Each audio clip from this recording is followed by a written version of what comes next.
He slammed the contract down so hard, the ink jar rattled off the edge of the desk and shattered on the floor.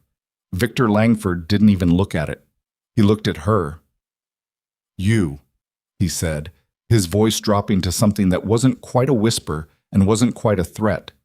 It was both, wrapped in the skin of a smile. "You were supposed to be gone by now."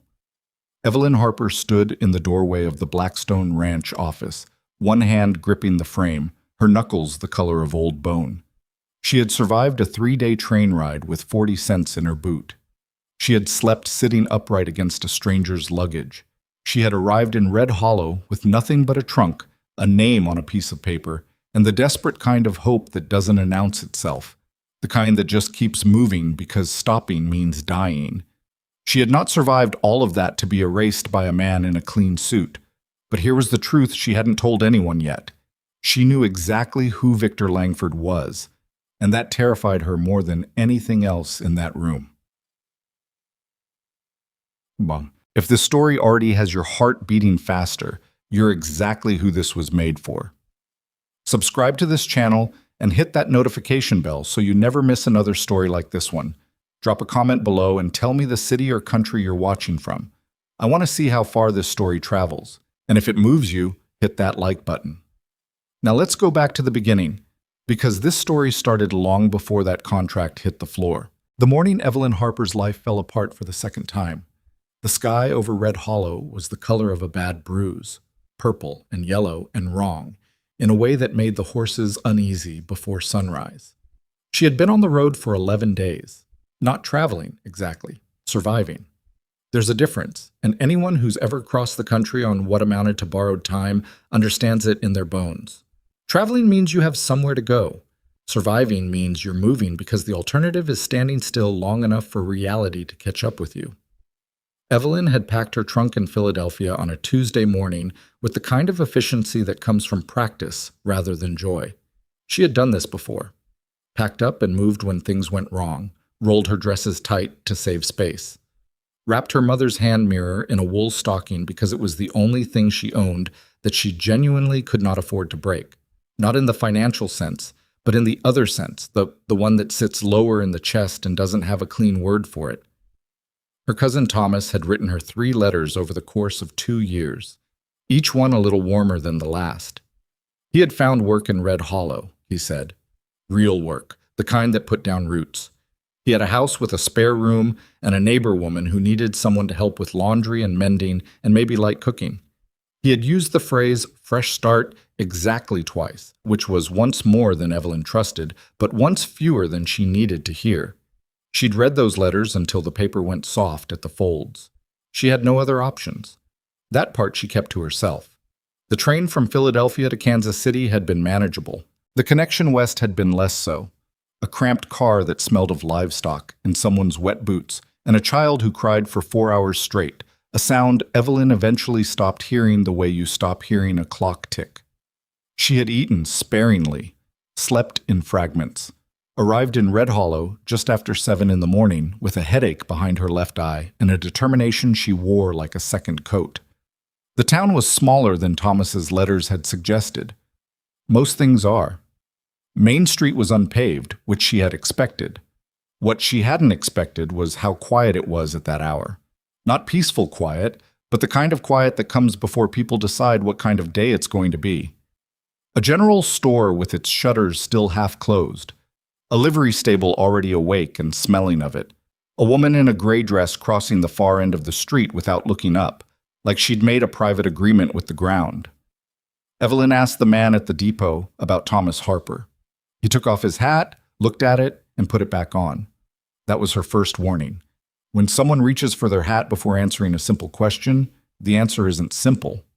Thomas Harper, the man said, and she could see him deciding how much to give her. He was working out at the Delaney place for a while, loading dock, I think. Moved on, maybe? He counted something silently. 6, 7 weeks ago. Nobody's seen him since. Evelyn heard the words in the right order. She understood them individually. It took a moment for them to assemble into meaning. Moved on where? She asked. Couldn't say, miss. And the careful way he said it, not, I don't know, but I couldn't say. told her everything she needed to know about what kind of moving on it had been. She thanked him. She carried her trunk to a spot near the depot wall, out of the foot traffic, and she sat down on it. She did not cry. She had learned years ago that crying in a public place in a strange town is the fastest way to become someone else's problem, and being someone else's problem is the fastest way to lose what little control you have left. So she sat straight, hands folded in her lap, and breathed through the particular kind of panic that doesn't look like panic from the outside. 40 cents in her boot. A trunk too heavy to carry far. A town where she knew no one. The neighbor woman Thomas had mentioned was just a description. No name, no address, nothing she could find her way to. She thought about the mill, about what had happened there, about the morning she'd arrived at work and found the doors chained and a notice nailed to the wood that said, in language so smooth it had clearly been written by a lawyer, that operations had permanently ceased due to financial restructuring. That was the phrase. Financial restructuring, as if the 140 people who lost their wages that morning were just numbers that needed reorganizing. She had spent 8 months after that doing what women in her situation did, taking in mending, helping with washing, accepting smaller and smaller arrangements until the coins barely covered the room she rented, and the room she rented was barely worth covering. Thomas's letters had arrived during the worst of it. That was why she'd come. And now Thomas was gone, and she was sitting on a trunk in the dirt of a frontier town she'd never heard of 3 months prior, and the sky overhead was the color of a bad bruise. And somewhere in the middle distance, a horse was kicking at something with a frustration she completely understood. She whispered it to herself, not dramatically, just the truth, because sometimes you have to say the thing out loud before you can figure out what to do about it. I've got nowhere left to go. She hadn't meant for anyone to hear it. Silas Boone heard it. He was crossing the street at an angle, the way men who spend most of their time outdoors tend to move. Not quite diagonal, but not quite straight either, like the body has learned to account for wind. He was heading toward the hardware store for a specific kind of bolt that the Blackstone supply order had failed to include for the 3rd consecutive time, and he was already composing the conversation he intended to have about that. A conversation that would be calm and factual and entirely clear, because Silas had a gift for being calm and factual and entirely clear in situations that made other men raise their voices. He wasn't eavesdropping. He just had good ears, and the depot wall was not far from his path. He stopped. Not in an obvious way. He wasn't a man who did things in obvious ways. He simply paused at a natural-looking point, adjusted the brim of his hat against a sun that wasn't bothering anyone yet, and looked at her the way you look at a problem before you decide whether it's yours to solve. What he saw. A woman somewhere in her mid-20s, sitting on a trunk with the kind of posture that cost effort. Not wealthy posture. Wealthy people don't sit on their trunks in depot yards. But the posture of someone who has decided, maybe a long time ago, that the way you carry yourself is one of the few things nobody can take away from you. Her coat was clean but showing its age at the cuffs. Her hair was pinned up and mostly still in place after what had clearly been a long journey. Her hands were folded. Her jaw was set. She was not asking for anything. That was what got him, if he was being honest with himself, which he generally tried to be. He had seen desperate women in Red Hollow. The town had more than its share of people in bad situations, but desperation usually announced itself, with tears or with outstretched hands, or with that particular kind of performance where the person is suffering loudly enough that someone nearby will feel responsible. This woman was doing none of that. She had said the truth quietly, to herself, and then she had gone still, like she was already trying to figure out the next step. Silas Boone was not an impulsive man. He had not made a single impulsive decision in the past 11 years, not since a moment in his late 20s that he didn't discuss with anyone and didn't intend to. Every choice he made went through a process, not slow, but thorough. He identified the facts, he identified the risks, he considered what a reasonable person would do. Then he did that. What a reasonable person would do here, keep walking. This was not his problem. Red Hollow had a church, he believed, and possibly a women's aid society of some kind. And those were the appropriate places for a woman in this situation to seek help. He had a ranch to get back to. He had a bolt shortage to address. He had 3 new hands arriving Thursday who would need clear direction from the start, or they'd spend the first 2 weeks establishing habits he'd have to break. He had a housekeeper's position that had been empty for 4 months because the woman who'd held it had moved to Wichita when her daughter married, and the ranch had descended into a kind of low-grade domestic chaos that Silas had been managing through sheer stubbornness and increasingly questionable meals. He changed his angle. He walked toward her. She looked up before he reached her, which told him her attention was sharper than her stillness suggested. Her eyes were dark gray or dark blue, hard to tell in the morning light, and they assessed him with a directness that most women in 1887 had learned to soften or disguise. She hadn't, or she'd decided not to bother. "I don't mean to intrude," Silas said, which was not quite true but was the right way to start. "I couldn't help but overhear." "Most people can help but choose not to," she said. It wasn't hostile, it was just honest, and it surprised him enough that he almost smiled, which was not something his face did easily or often. "Fair point," he said. "My name's Silas Boone. I'm the foreman out at Blackstone Ranch, about 4 miles east." He paused. "We have a position open for a housekeeper, room and board included, fair wage, and the work is honest." She looked at him for a long moment, long enough to be assessing and not quite long enough to be rude.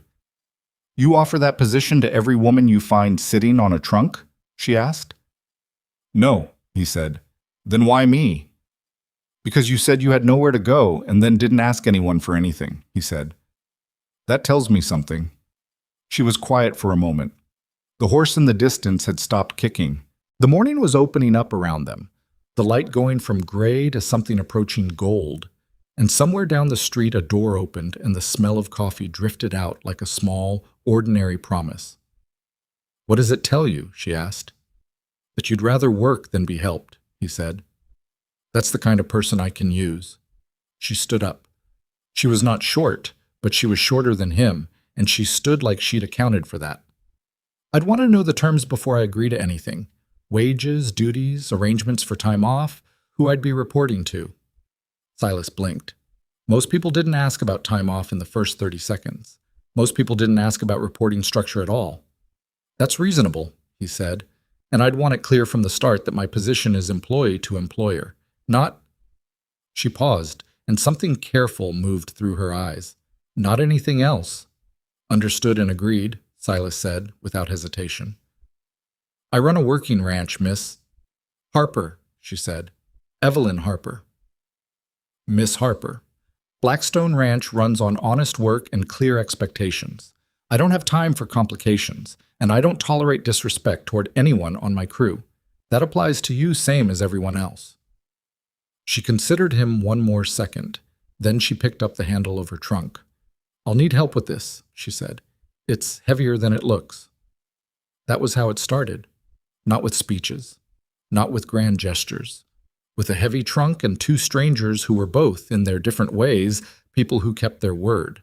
The ride out to Blackstone Ranch took 40 minutes along a road that was better described as a direction than an actual road. Silas drove the wagon and Evelyn sat beside him with her hands in her lap, and they did not make small talk because neither of them was particularly built for it. What they did instead was exist in the same space without making it uncomfortable, which is rarer than it sounds and which told each of them something about the other. She asked one question on the way out. "How many people on the ranch?" 7 hands. Cook left with the last housekeeper. 2 of the hands try to cover it." He paused. "They're not good at it." "What do you mean by not good?" "Last week one of them served something he called beef stew. It was mostly water and regret." She turned to look at him. He was watching the road. There was no expression on his face whatsoever. "Was that a joke?" she asked. "It was an accurate description," he said. But the corner of his mouth had moved, just slightly, just enough. When they reached the ranch, she didn't comment on its state, which he noticed and appreciated. It was not in good shape. The house was functional, but it wore its neglect openly. A window with a cracked pane held together with putty that had been there too long, a porch step that flexed underfoot more than it should, a kitchen that smelled of old grease and accumulated improvisation. The hands spotting the wagon found reasons to be busy elsewhere except for a boy of about 16 named Cal, who came out to help with the trunk and stared at Evelyn with a transparent mix of relief and curiosity. "You're the new housekeeper?" he asked. "Apparently," she said. Thank the... He stopped himself, glanced at Silas. I mean, we're real glad you're here, miss. How long since someone properly cleaned this kitchen? She asked. Cal thought about it with the kind of concentration that suggested the question was genuinely difficult. A while, he said. Define a while. He looked at Silas. 4 months, Silas said. Evelyn looked at the kitchen, then at Silas, then back at the kitchen. I'll need a full inventory of what you have, what you need, and what's been spoiled long enough that you've stopped noticing the smell. Silas crossed his arms. I can have that to you by end of day. I'll have it by noon, she said, and walked past him into the kitchen to start doing exactly that. She found, in the first 2 hours, a sack of flour with a seam that had been leaking for weeks, creating a trail of pale dust across the floor that had been walked through enough times to become invisible. 3 tins of preserves with lids that had lost their seal, a ledger of household supplies that had not been updated since February, which meant someone had been ordering against guesswork for months, a pot with a crack in the bottom that someone had continued to use anyway, apparently on principle, and a window above the sink that had been painted shut so long that no one had thought to question it, meaning the kitchen had been without ventilation through 4 months of meals, which explained several things. She opened the window first. Not symbolically, practically. The room needed air. But Silas, standing in the doorway reviewing the supply order she'd asked him to pull, watched her do it and felt something shift that he couldn't immediately name. She hadn't asked if she could. She had simply assessed, decided, and acted. In his experience, that quality was worth more than almost anything else you could find in a person. By the time the hands came in for the midday meal, Evelyn had turned the available supplies into something that was not fancy, but was hot, well-seasoned, and real. A thick bean soup with salt pork and cornbread that didn't require apology. The men ate without talking, which was the ranch hand equivalent of a standing ovation. Afterward, one of the older hands, a weathered man called Decker, who had a scar along his jaw and the general demeanor of someone who had seen too much to be impressed by anything, stopped near the door and turned back. Miss Harper, he said. Yes? That was the first proper meal we've had since March. He walked out before she could respond. But she heard it, and she held it somewhere quiet inside her chest, because she had arrived that morning with nothing but 40 cents and a worn-out hope, and a stranger had taken a chance on her, and she had made the best thing she could out of what was in front of her, and somehow that had mattered. That was enough. For today, that was enough. But Silas Boone stood outside that evening looking out over the darkening property, and he thought about the window above the sink. He thought about how she'd just opened it, like she already knew this was a place worth breathing in, and a feeling settled into him that he hadn't been expecting and didn't yet have a name for. Something that was not comfort exactly, and not hope exactly, but was made from the same materials as both. He didn't say anything about it. He was not the kind of man who said things before he understood them. But he stood there longer than he needed to, in the cooling evening air, and he did not go inside. The window stayed open after that first day. Nobody mentioned it, but everybody noticed. The kitchen had a different quality to it by the second morning. Not just cleaner, though it was cleaner, but lighter, somehow, less pressed down. The kind of change that happens when something that's been wrong for a long time gets quietly corrected by someone who didn't ask permission and didn't wait for applause. Evelyn was up before anyone else. That was not a decision she'd made consciously. It was just what happened when you were new somewhere and uncertain of your place. The body compensates with effort. She had the stove going by 5:30 and the coffee ready by 10 minutes to 6. And when the hands came in from the early chores, stamping dust off their boots and ducking through the doorway in that slightly hunched way of men who've spent years in spaces built for smaller people, they found a table that looked like someone gave a damn about it. It wasn't elaborate. Evelyn had worked with what the pantry had, which was limited and haphazardly organized and contained at least 2 items she'd set aside the day before with the intention of having a conversation about. But she had made eggs that were actually cooked properly, biscuits that had some structure to them, and coffee that didn't taste like it had been filtered through regret. The hands ate. The morning moved. What she was doing, while they ate, was watching. Not in a way that made anyone uncomfortable. She was busy, refilling the coffee, checking what was going low, making mental notes, She intended to write down the moment she had 30 seconds alone. But watching was how she learned, and she needed to learn this place faster than was comfortable, because she had arrived with nothing and could not afford the luxury of a slow start. She watched who sat where. The seating had an order, not assigned but settled, the way things get when a group of people spend enough time together. Decker, the older hand with the scar, sat at the far end with a small buffer of empty space that nobody violated, which meant he had either earned or simply taken a kind of seniority that the others respected. Cal, the 16-year-old, sat nearest the kitchen because he was always the first one up asking if he could help with anything, which Evelyn had quickly identified as equal parts genuine helpfulness and strategic positioning near the food. There were two brothers, Jake and Roy Marsh, who sat together and communicated in the abbreviated way of siblings who've shared enough hard years that full sentences feel redundant.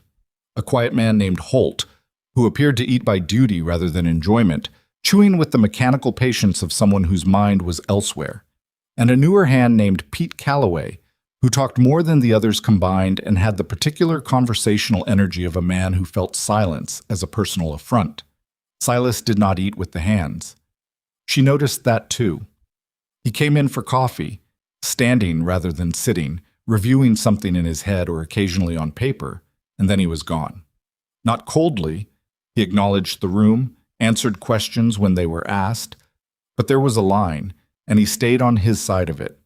The line between the man who gave orders and the men who took them. Evelyn had seen that line before, in different contexts. She understood what it cost to maintain it. She didn't yet know what it cost Silas specifically. On the third day, she found the ledgers. They were in a wooden crate in the small room off the kitchen that was apparently being used as storage, a catch-all space where things went when no one could decide what else to do with them. The crate had been shoved under a shelf and was partially hidden by a feed sack that had no business being inside the house at all. Evelyn moved the feed sack, pulled out the crate, and spent her first quiet hour of the afternoon going through what was inside. It was worse than she'd expected. Not fraudulent, nothing deliberately hidden, but neglected in the way that finances get neglected when the person responsible is good at the work itself, but treats the paperwork as a necessary evil to be handled when there's nothing more important to do. Which meant it rarely got handled. The household accounts were 3 months behind. The supply invoices were bundled together without being matched against deliveries. There was a column for miscellaneous expenses that had become a place where numbers went when their origin was uncertain, and that column had been growing. She sat with it for a long time. She thought about the mill, about how she'd started there as a floor worker and had ended up, 2 years in, being the person the floor manager came to when the weekly numbers didn't add up.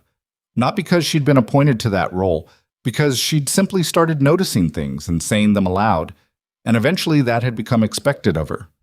She had been good at it. It hadn't saved her job when Langford's company bought the contract and hollowed it out from the inside, but it had been real work and she'd been proud of it. She was not in a position to offer anything she hadn't been asked to offer. She understood that. She was the housekeeper. Her responsibilities were the house, but those numbers were going to become a problem. She put the ledgers back in the crate. She put the crate back under the shelf, and then she went and made dinner and didn't say anything about it to anyone. She lasted 4 more days. The thing that broke her was the supply delivery. It came on a Thursday. A wagon from a company called Mercer and Sons out of the county seat, delivering the monthly provisions. Evelyn had been given the household portion of the order to check off: flour, sugar, salt, dried beans, coffee, lamp oil, soap. She stood in the yard with the list while a man with a list of his own unloaded items and called them out. She started checking things off. She stopped checking things off. She went back to the top of the list and checked more carefully. "Excuse me," she said to the delivery man. He looked up. "This coffee," she said. "What's the price on your invoice?" He looked at his paper, told her. She looked at hers. The number on the Blackstone invoice was higher, not enormously, but not trivially either. She went down the list: coffee, sugar, lamp oil. All 3 were invoiced to Blackstone at a rate above what the Mercer and Sons man had on his own company sheet. "Has this always been the rate?" she asked. He shrugged. "I just drive the wagon, miss." She signed for the delivery. She went inside. She pulled the crate back out from under the shelf and this time she sat down with it at the kitchen table and went through every Mercer invoice she could find, which went back 2 years. The discrepancy was consistent. Not enormous on any single order, but consistent, which meant it was not a clerical error. Consistent meant intentional. Consistent meant that someone at Mercer & Sons had been charging Blackstone Ranch a quietly inflated rate for at least 2 years, and possibly longer, and the difference had been adding up month after month into a number that was no longer small. She calculated it on a piece of paper with a stub of pencil. Added it up twice because she didn't trust a number that surprised her on the first pass. The number surprised her on the second pass, too. She sat there for a moment with the pencil in her hand and the paper in front of her, and the particular feeling of someone who has found something they weren't looking for and can't now pretend they didn't find it. Then she went to find Silas. He was in the barn, which was where he spent the part of every afternoon that wasn't accounted for by something else. Not hiding, he wasn't the hiding type, but doing the physical work himself rather than delegating it, which Evelyn had come to understand was his way of staying connected to the actual substance of what they were all doing out here. He was checking a horse's leg with the focused attention of a man who trusted his own hands more than most things. "Mr. Boone," she said from the barn door. He didn't look up. "Miss Harper, I need to show you something when you have a moment." "What kind of something?" "The financial kind." He was quiet for a moment, still working the leg, pressing carefully along the tendon. "That's not your area, Miss Harper." "I know," she said. "I still need to show you." He looked up then. He had a way of looking at people that was direct without being aggressive. The look of someone who was actually trying to understand what they were seeing rather than just confirming something they already believed. He held it for a beat. "Give me 10 minutes, he said. She went back to the kitchen and spread the papers on the table in an order that told the clearest story she could construct from them.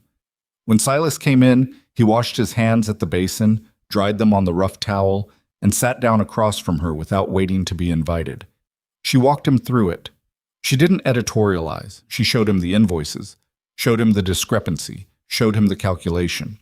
He sat with it longer than she expected. "You think this is deliberate," he said. "The pattern is too consistent for it not to be. Mercer and Sons has been supplying this ranch for 7 years. "I know," she said. "That probably makes it harder." He looked at the numbers again. His jaw was tight in the way of someone who is not going to show what they're actually feeling because they've decided that's not useful right now. "How much, total?" She pointed to the number at the bottom of her paper. He was quiet for a long moment. Then he said a word under his breath that she pretended not to hear, because there are courtesies that matter, and that was one of them. "How long did it take you to find this?" he asked. "A few hours," she said. "Spread over the last week." "This is not what I hired you to do." "No," she agreed. He looked at her. "You did it anyway." "The numbers were there," she said. "I noticed them. I couldn't unnotice them." Something moved across his face. Not quite an expression, but the trace of one. Like a door that opened and closed too fast to see what was behind it. "What would you recommend?" he asked. And the question cost him something, she could tell, because it was the kind of question that acknowledged that someone else might know something you don't. And for a man like Silas Boone, that kind of acknowledgement was not casual. "Write to 3 other suppliers," she said. "Get their rates in writing. Then go to Mercer with the discrepancy and give him the chance to correct it before you make a decision. If he corrects it, you'll know the arrangement can continue. If he doesn't..." She paused. "Then you'll know what kind of arrangement it's been." Silas looked at the papers for another long moment. Then he nodded, once, the way he nodded at things that had been decided. "I'll need the names of other suppliers," he said. "I can get them from the hands. Decker will know." He stood up from the table.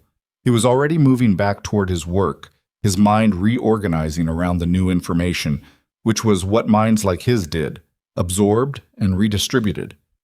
But he stopped at the door. "Miss Harper," he said, not turning around. "Yes?" "Good work." He walked out. She looked at the empty doorway for a moment. Then she started clearing the papers. 2 words delivered to a doorframe by a man who distributed them like they were rationed. And somehow they landed differently than a longer compliment from someone more generous with them would have. She tucked the papers back in order and went to start dinner. The letters went out that week. Silas wrote them himself, in the tight economical hand of someone who had taught themselves to write and never quite made peace with the process. 3 suppliers. Rates requested. He was polite, precise, and gave nothing away about why he was asking. The responses came back over the following 2 weeks. All 3 quoted rates that were, in some cases dramatically, lower than what Mercer had been charging. Silas spread the letters out on the same kitchen table, and Evelyn sat across from him again. And they looked at the numbers together without saying anything for a moment, because the numbers were saying enough. "I'll ride out to see Mercer Monday," Silas said. "Do you want me to come?" she asked. She wasn't sure why she offered. It wasn't her place. He looked at her. "Why would you come?" "Because I know the numbers better than anyone," she said. "And because men like that, men who have been doing something like this for years and never been caught, they don't respond well to confrontation. They look for the weak point in your argument. Having someone there who can answer questions about the figures on the spot doesn't let them find one." The silence stretched out long enough to be uncomfortable. "You've done this before," Silas said. It wasn't quite a question. "Something like it," she said, and didn't elaborate because that story was longer than the moment required and touched on things she wasn't ready to touch on with him yet. He thought about it. She could watch him think, not the content of the thought, but the shape of the process. Thorough, methodical, the kind of thinking that looked for the problem with a plan before it committed to the plan. "Monday," he said, 7 o'clock. She was ready at 6:50. The ride to Mercer & Sons' supply office took them through 2 miles of flat road and 1 mile of something that aspired to be a road and mostly failed. Evelyn had dressed for function rather than impression, which was her usual approach, but she'd pinned her hair more carefully than a typical workday because details mattered in rooms like the one they were heading into. Silas noticed. He didn't comment. Mercer himself met them at the door, a compact man with a salesman's instinct for warmth that stopped precisely at the eyes. He shook Silas's hand with the practiced energy of someone who had been building a relationship for 7 years and was confident in it. He looked at Evelyn with a question he didn't quite ask. "Miss Harper manages the household accounts at Blackstone," Silas said. Mercer's smile recalibrated slightly. "Not less warm exactly, but differently warm. The warmth you show when something unexpected has appeared and you haven't yet decided what it means." "Of course," he said. "Come in, come in." The office smelled of paper and tobacco and the particular staleness of a room where deals got made. Mercer gestured them to chairs. He settled behind his desk with the ease of a man on his own territory. Silas put the letters on the desk. He put Evelyn's calculation beside them. He said simply, "We've been reviewing the accounts." Mercer looked at the papers. Something flickered behind his eyes. Quick. Almost nothing. But Evelyn had watched men look at numbers they knew were wrong before. And she recognized the microsecond of a man deciding which version of events to commit to. "There may have been some bookkeeping inconsistencies on our end," Mercer said, his voice finding a smooth and reasonable register immediately. "These things happen. I can certainly have my man look at the records, and we can correct anything that needs correcting." "The inconsistency has been consistent for 2 years," Evelyn said. Mercer looked at her. For just a moment, just the edge of a moment, something else was in his face. Not anger exactly, more like the expression of a man who had not anticipated that the person across from him would speak plainly. "Miss Harper, the rates you've been billing Blackstone Ranch are between 12 and 18% above your standard rates," she said. "We have 3 comparative quotes that confirm your standard rates. The pattern is 2 years old and totals—" She touched the bottom of the calculation page. "That number, which we'd like discussed." The room was quiet. Mercer looked at Silas.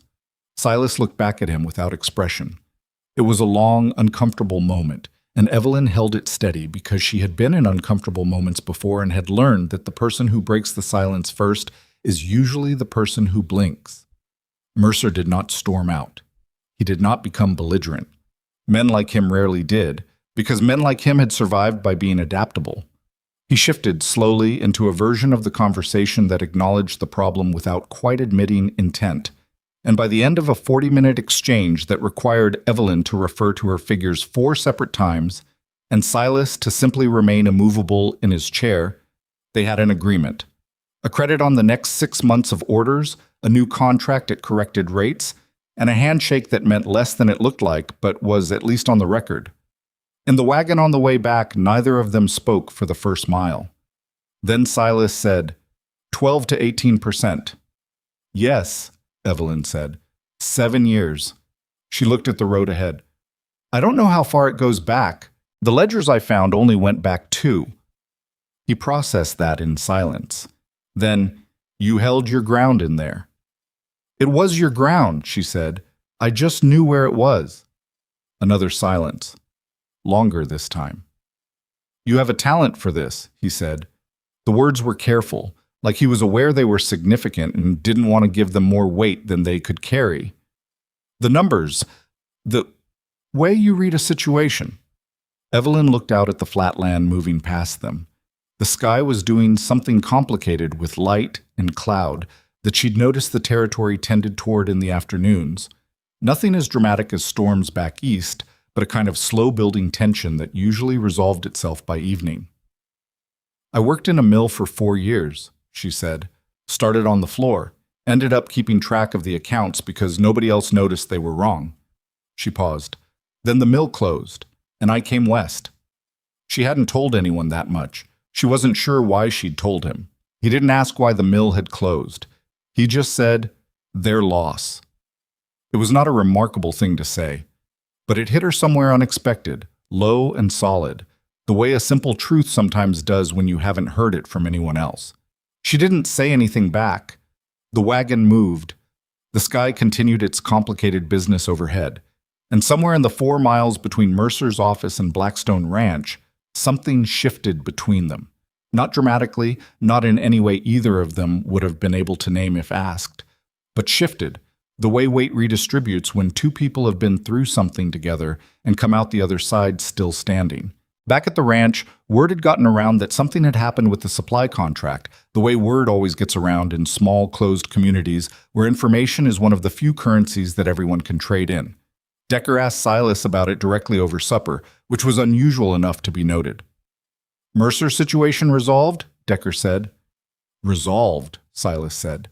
Decker looked at Evelyn briefly, not with suspicion, with something more like recalibration. Miss Harper handle the figures? She did, Silas said.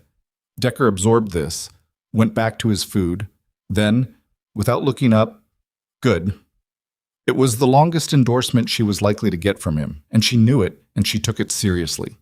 Cal, who had no capacity for subtlety and knew it and had made his peace with it, leaned toward her and said in a voice pitched at barely a whisper but achieving roughly the volume of a normal speaking voice, I told him you were smart. He said I didn't know that yet. I said, yeah, but I could tell. Cal, Silas said. I'm eating, Cal said, and put a large piece of cornbread in his mouth as evidence. Pete Calloway wanted the full story and spent the rest of dinner angling for it from multiple directions, all of which were evaded with varying degrees of patience by everyone at the table. The Marsh brothers contributed nothing to this conversation, but communicated their amusement to each other in some form of visual shorthand that Evelyn was still learning to read. Holt, the quiet one, said nothing until he was leaving, and then stopped and said to no one in particular, Mercer's been doing that to half the outfits in the county. Nobody ever pushed back. He walked out. The table was quiet for a moment after that. Is that true? Evelyn asked. Probably, Silas said. She sat with that. The idea that the thing she'd found and fixed was larger than she'd thought, that it extended beyond Blackstone's accounts into the wider community of ranches and outfits that had been quietly absorbing a cost they hadn't questioned because they hadn't had reason to look. She thought about what it would mean if someone actually compared notes. If ranchers started talking to each other about their supply rates the way she'd compared invoices on that kitchen table. She didn't say any of that. It wasn't the right moment. And she was still new enough here that proposing things that were larger than her assigned role required more standing than she'd yet earned. But she thought it.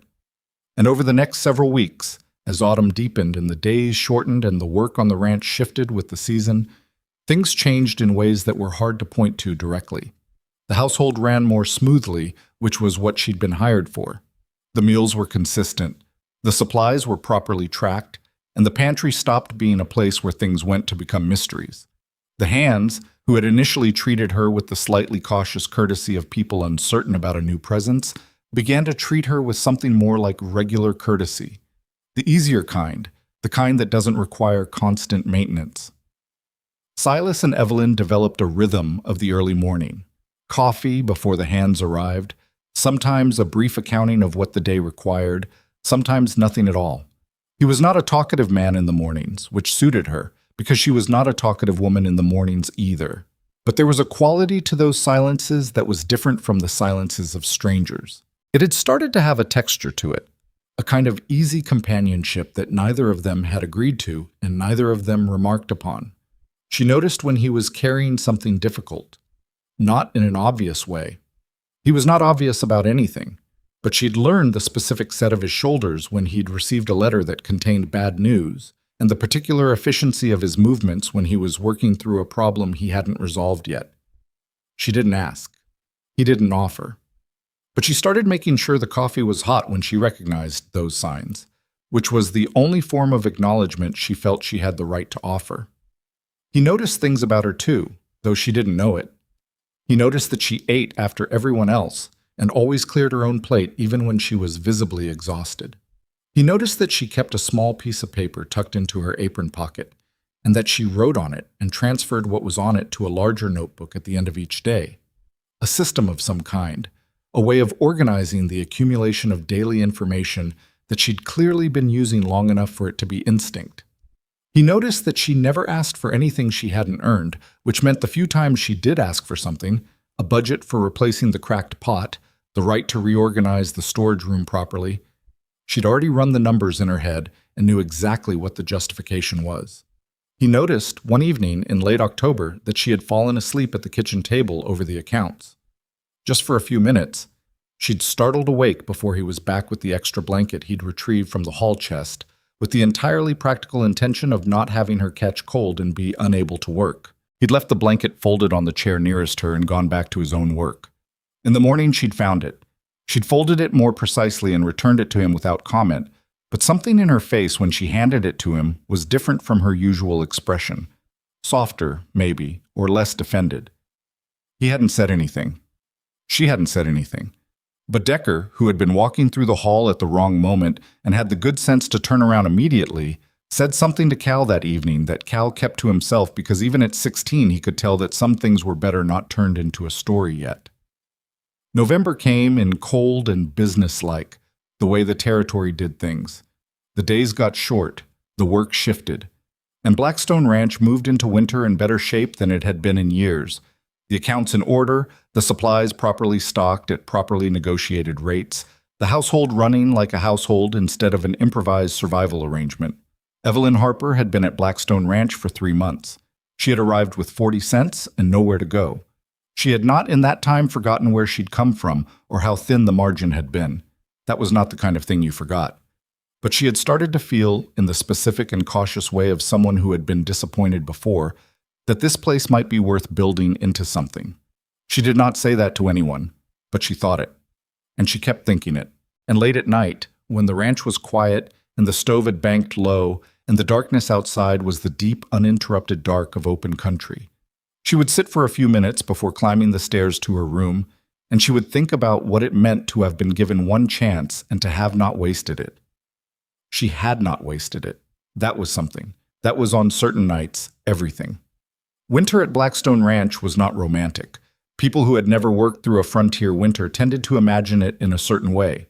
The clean silence of snow, the warm glow of a fire, the enforced intimacy of people sheltering together against the cold. What it actually was work that didn't stop regardless of temperature, hands that cracked and bled in the dry air, animals that needed tending at hours the body was not designed to be conscious, and a particular kind of exhaustion that settled into the bones and stayed there until April. Evelyn had not worked a frontier winter before. She learned it the way she learned most things, by paying attention, by not complaining about what couldn't be changed, and by finding the system inside the chaos before the chaos found her first. She started wearing 2 pairs of stockings in December. She learned that the kitchen stove needed to be stoked differently in deep cold, more frequently with smaller additions rather than banking it heavy and hoping. She learned that Decker's scar ached in the cold, and that this fact, which he would never mention directly, could be inferred from the way he moved his jaw in the mornings, and that on those mornings he drank his coffee slower and appreciated being left alone more than usual. She learned that Cal had a habit of forgetting his coat when he went out before full light, and that he would freeze before he admitted it, and that leaving a coat on the peg nearest the back door at 4:30 in the morning was more effective than telling him to remember. She learned Silas in winter too, which was different from learning him in the relative ease of autumn. He pushed harder in winter. Not at the hands. His expectations of the crew were consistent regardless of season, which was its own form of respect, but at himself. He was out earlier, stayed out later, came in with the cold still on him like a second skin, and ate standing up at the stove because sitting down meant the body might decide it was done for the day. She started putting a plate on the counter near the stove in the evenings rather than at the table, and he took it without comment, which was as close to gratitude as the situation seemed to require. In January, one of the new hands, a man named Reeves, who'd come on in October and had been marginal from the start, walked off the job on a Wednesday morning without notice, taking with him one of the ranch's better saddles and leaving behind a 2-week gap in the work schedule that the remaining crew had to absorb. Silas spent 2 days doing the work of 3 men, came in on the second night looking like something the cold had partially destroyed and put back together wrong, and sat at the kitchen table with his hands around a coffee cup and said nothing for a long time. Evelyn had learned not to fill his silences with sound just because the silence was heavy. She sat across from him with her own coffee and let the room be quiet. After a while, he said, "Reeves took the saddle." "I know," she said. "Cal told me. I should have let him go in October." He said it the way someone admits a miscalculation. Not self-pitying, just factual, the grim accounting of a decision that hadn't worked out. "I knew he wasn't right. I kept thinking he'd settle in." "People sometimes do," she said. "He didn't." "No," she agreed. "He didn't." He turned the cup in his hands. The fire had gotten low, and the kitchen was dimmer than usual. "You ever misjudge someone?" he asked. It was the kind of question that came out when a person was tired enough to ask what they were actually wondering about. Evelyn looked at her cup. She thought about Thomas, about the 3 letters she'd carried across the country, about how much she'd needed to believe they meant what they said. She thought about her employer before the mill, a woman she'd trusted who had, in a small and not dramatic way, used that trust to her own advantage when it was convenient. She thought about the mill itself, about how long it had taken her to see what was happening there, how many times she'd explained away the signs because she hadn't wanted them to mean what they meant. "Yes," she said, "I'm not a reliable judge of people I need something from." He looked at her then, not with pity, with recognition. "That's an honest thing to say." "It's a true thing," she said. "Honesty's easier when it's also true." Something moved in his face that wasn't quite a smile, but occupied the same general territory. He finished his coffee. He went to bed. But in the morning he was up at the usual hour, moving at the usual pace, and the 2-day depression of the Reeves situation had been filed somewhere and would not be mentioned again, because that was how Silas Boone processed things. Thoroughly, and then not at all. February brought the hardest cold of the season, and, unexpectedly, the first real conflict. It started over the accounts, which had been running so well that Evelyn had begun to feel, perhaps, too comfortable in how she managed them. She had been ordering supplies on a modified schedule, smaller, more frequent orders, which reduced spoilage and improved the accuracy of the inventory. And she had not, she now acknowledged, been as transparent about this change as she should have been with Silas. He found out not from her, but from a comment Decker made about a supply wagon coming twice in 1 month, and he came to the kitchen that evening with a particular quality of stillness that she had learned to recognize as the precursor to a difficult conversation. "The supply schedule," he said. "I changed it," she said. "I should have told you." "Yes," he said. "You should have." The silence that followed was different from their usual silences. It had an edge. "I didn't think it required approval," she said, and even as the words came out, she heard that they were slightly wrong, not false, but incomplete in a way that made them sound defensive. "Everything on this ranch that affects the budget requires my awareness," Silas said. His voice was even, which was not the same as calm. "I don't micromanage, I don't second-guess what's working, but I need to know what decisions are being made." "The change saves money," she said. "I don't doubt it," he said. "That's not the point." She sat with that. She knew he was right, and she knew he knew she knew he was right, and the fact that he'd said it anyway meant the principle mattered to him more than the diplomacy of letting her figure it out herself. "You're right," she said. "I overstepped." He looked at her for a moment. "I'm not angry," he said. "You're something," she said. "I'm clear about how this works," he said. "You have more latitude here than anyone I've employed, and I've given you that because you've earned it. But latitude isn't independence. Not yet." Not yet.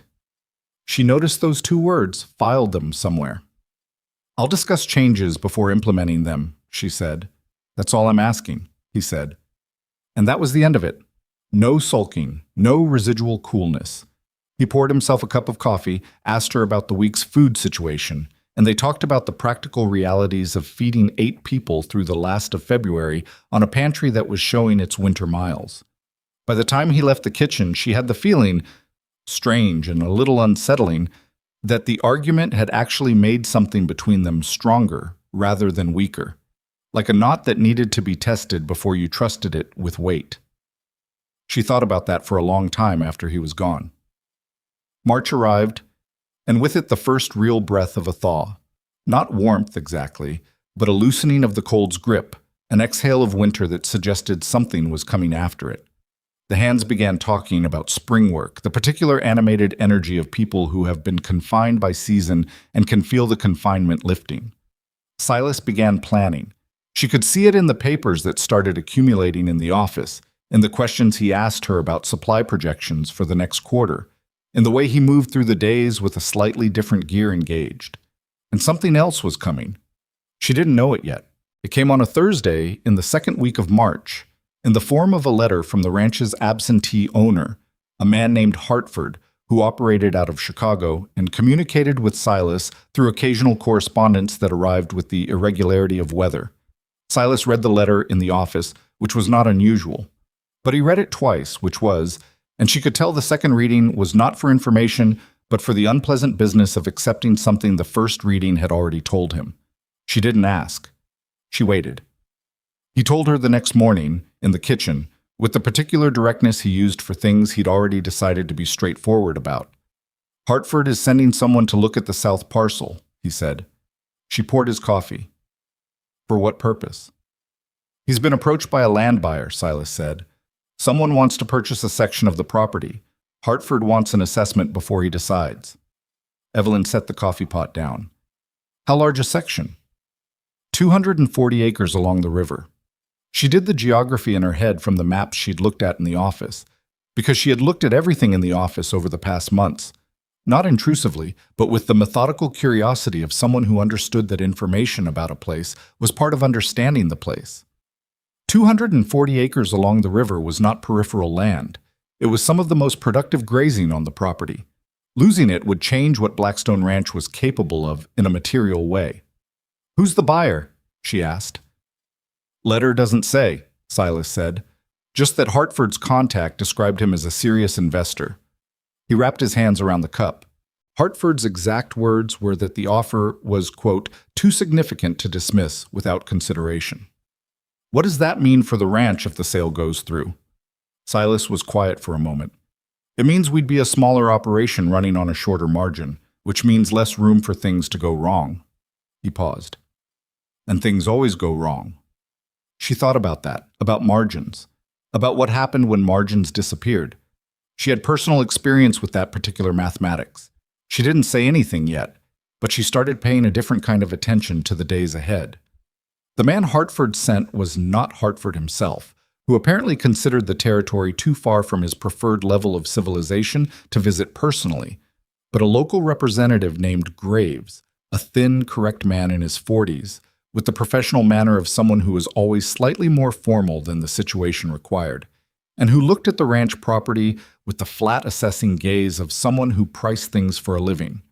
Silas accompanied Graves on the assessment, and Evelyn watched them ride out from the kitchen window with the feeling, she could not have explained why exactly, of a wrong note in a piece of music she'd been listening to long enough to know well.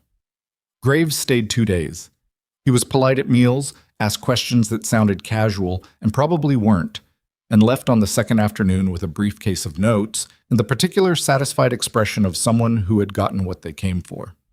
Silas came in that evening and sat at the table with a silence that had a different texture than his usual silences. Evelyn had come to understand the lexicon of his quiets. There was the quiet of processing, the quiet of planning, the quiet of simple tiredness, the quiet of something being worked on below the surface that wasn't ready yet. This was a new one. This had the quality of someone who had looked at a situation from every angle they knew how to look at it and still couldn't find the one that made it acceptable. "He's going to recommend the sale," Silas said. "How do you know?" "Because I watched how he walked the land," Silas said. "He wasn't looking for problems. He was confirming value." She sat down across from him. "What do you want to do?" "I want to find a reason Hartford won't sell," he said. "A reason that holds up against a significant offer from a serious investor." He said those words with the careful flatness of someone repeating something they find insufficient. "I need to know who this buyer is." "Graves didn't tell you?" "Said he wasn't authorized to disclose until an offer was formalized." Evelyn was quiet. Outside, the wind had come up. The early March wind that changed direction every 20 minutes and couldn't make up its mind about what it wanted to be yet. The fire in the stove needed attention, but she didn't get up to give it. She was thinking. "There are ways to find out," she said. "Tell me." "Graves came from somewhere. He has a company, or represents one. The letter Hartford received came through a contact, which means there's a chain. Someone connected Graves to Hartford, and that connection has a name and a location." She paused. "If you can write to Hartford and ask who the connecting party is, framed as a reasonable request for transparency from the man who manages the property, you might get a name." Silas looked at her. "Hartford's not going to give me information that complicates a sale he wants to consider." "He might if you explain that you'd like to do your own due diligence on the buyer before you can support the recommendation to proceed," she said. "Hartford has left this ranch in your hands for years. He respects that, or he wouldn't have kept you. Ask him for the name as a professional courtesy, as the foreman who needs to understand what kind of entity is acquiring land adjacent to the property he manages."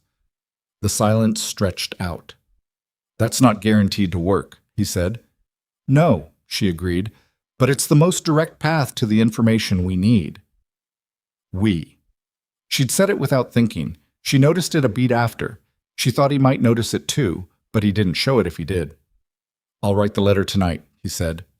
He wrote it that night at the kitchen table, and she went over it with him once, not rewriting it because it was his letter and his relationship and his ranch, but noting one place where the phrasing might put Hartford on the defensive. He changed the phrasing. The letter went out the next morning, and while they waited for a response, life on the ranch continued, because life on a ranch does not pause for pending correspondence. The spring work started in earnest. New calves, fence lines to check after the winter's damage. The equipment that had held on through the cold and now required attention in the form of things that needed to be replaced rather than repaired again. Silas was out from early morning until evening, and Evelyn ran the house with a steady efficiency and thought about margins and land sales and the particular way Graves had looked at the south parcel like it was already owned by someone else. It was Cal who told her about the conversation in town. He'd ridden in with Decker for supplies on a Saturday morning, the first time the road was clear enough to make it practical, and come back with the usual items and a piece of second-hand information that he delivered to Evelyn in the kitchen with the breathless energy of a boy who didn't fully understand what he was carrying. "The men at the hardware store were talking about a new railroad spur," Cal said, pulling off his coat. "Someone's planning a line through the territory, coming through the south part of the valley." Evelyn stopped what she was doing. "What men?" she said. I don't know their names, but they were talking like it was a sure thing. Said a land company out of the east had been buying up the parcels along the planned route. Cal looked at her expression. Is that bad? She didn't answer him right away. She was running something in her head. A rail line through the south part of the valley would pass through. She knew the geography now. She'd studied those maps more than once. Would pass through land that included the Blackstone South parcel. Land along a planned rail route was not just land. It was an entirely different category of asset. The price differential between regular grazing land and land in the path of a railroad was not subtle. It was the difference between a fair offer and an extraordinary one. And an extraordinary offer for land that would essentially become infrastructure meant the buyer wasn't buying grazing rights. They were buying position. And they had found a way to access that land without the seller knowing what they were actually selling. Tell Silas what you just told me, she said. Tonight, at supper. Exactly what you heard. Cal, who could tell from her voice that whatever this was, it was more serious than casual town gossip, nodded and did not ask any more questions. At supper, he told it. Silas listened without interruption, which was how he listened to things that mattered. No questions midway, no reaction until the whole thing was laid out. When Cal finished, the table was quiet. Pete Calloway started to say something. Decker looked at him, and he stopped. Silas looked at Evelyn. She looked back at him. Railroad, he said. That's what it sounds like, she said. The south parcel is directly in the path of any line running through the South Valley. Yes. The table was very quiet now. Even Pete seemed to understand that this was not a moment for filling space with words. So Hartford's significant offer, Silas said slowly, is from a company that knows about the rail line and is buying position before the route is publicly announced. And Hartford doesn't know what he's actually selling, Evelyn said. He knows it's a land offer. He doesn't know why the land is worth what they're offering. Silas was quiet for a long moment. His jaw was doing the thing it did when he was working through something that required more anger management than intellectual processing. How much more would the land be worth, he said carefully, if Hartford knew about the railroad? I can't calculate that without knowing the exact route, she said. But substantially more, potentially several times the offer. Another silence. Hartford would sell it anyway, Decker said. Flatly. Not pessimistically, just in the manner of a man stating what he believed was probable. He's in Chicago. He doesn't care about this ranch the way... He stopped. He cares about money more than land. Maybe, Silas said, but he deserves to know what he's selling.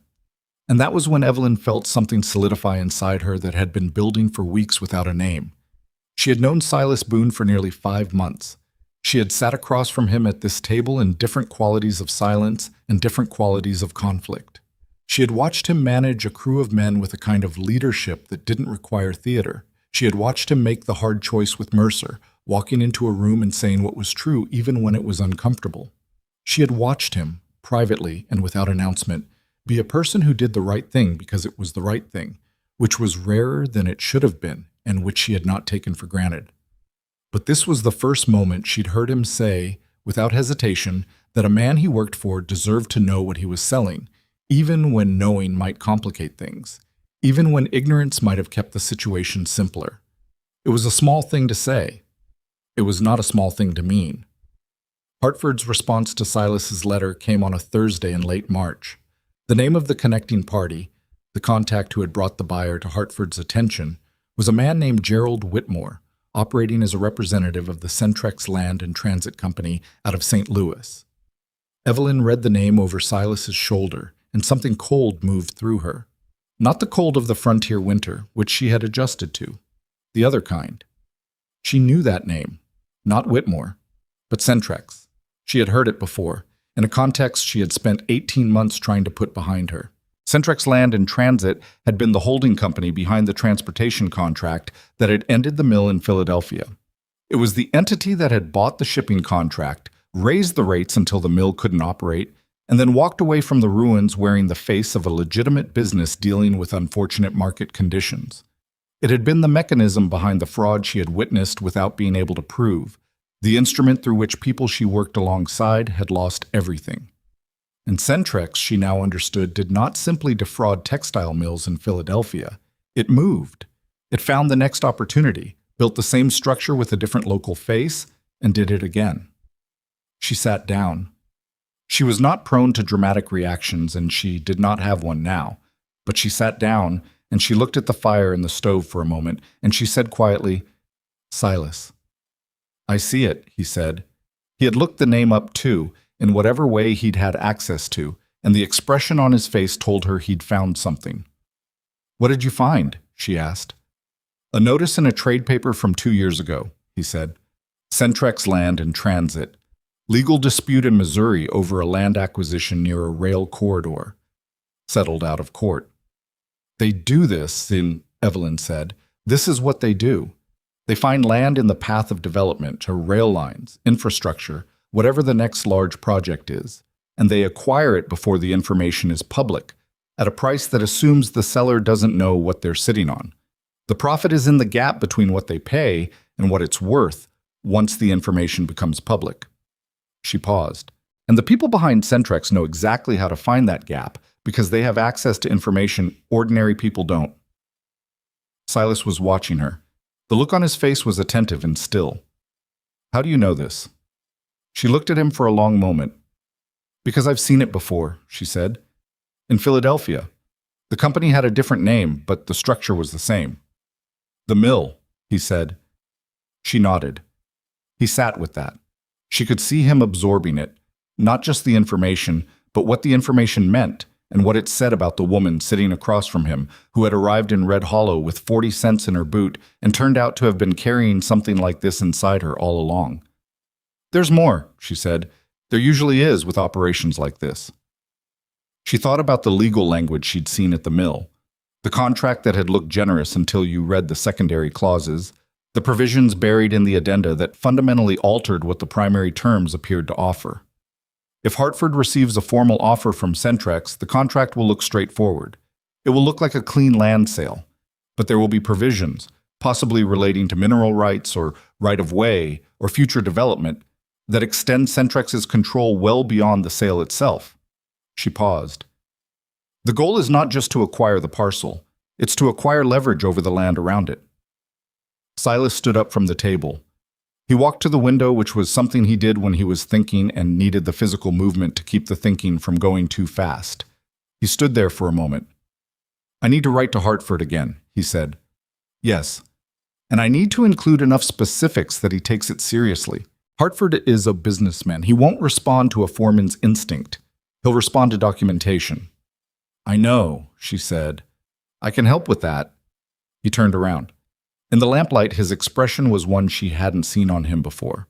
Not uncertainty exactly, but the look of a man who understood that what was in front of him was larger than what he'd been prepared for, and who was deciding whether to treat that as a problem or as a reason to be more careful.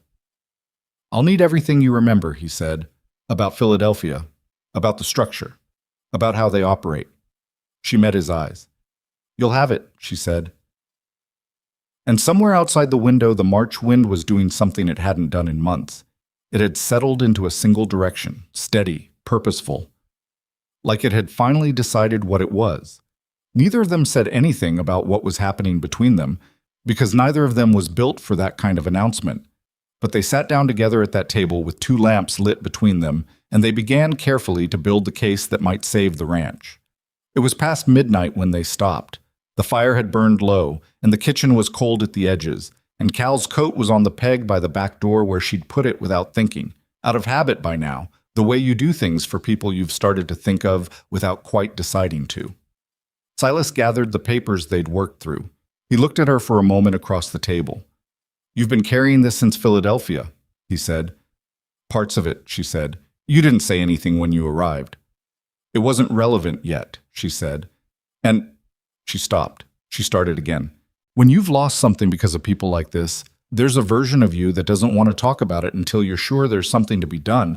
Talking about it without being able to do anything about it just—" She pressed her lips together. "It just makes it heavier." He was quiet for a moment. Then, "Is there something to be done now?" She looked at the papers between them, at the notes in her handwriting and his, interleaved, filling in each other's gaps. "Yes," she said. "I think there might be." He nodded. He picked up the papers. He walked to the door of the kitchen and stopped without turning around, which was his way of saying something he wasn't going to make eye contact for. "Evelyn?" he said. It was the first time he'd used her first name. She felt it land somewhere that surprised her. "Get some sleep," he said. "We have work to do tomorrow." He went down the hall. She sat at the table for a moment longer in the low-burning kitchen, and she thought about Philadelphia, and about the mill, and about everything she'd carried west with her that she hadn't been able to name until tonight when it had finally, after all this time, found a use.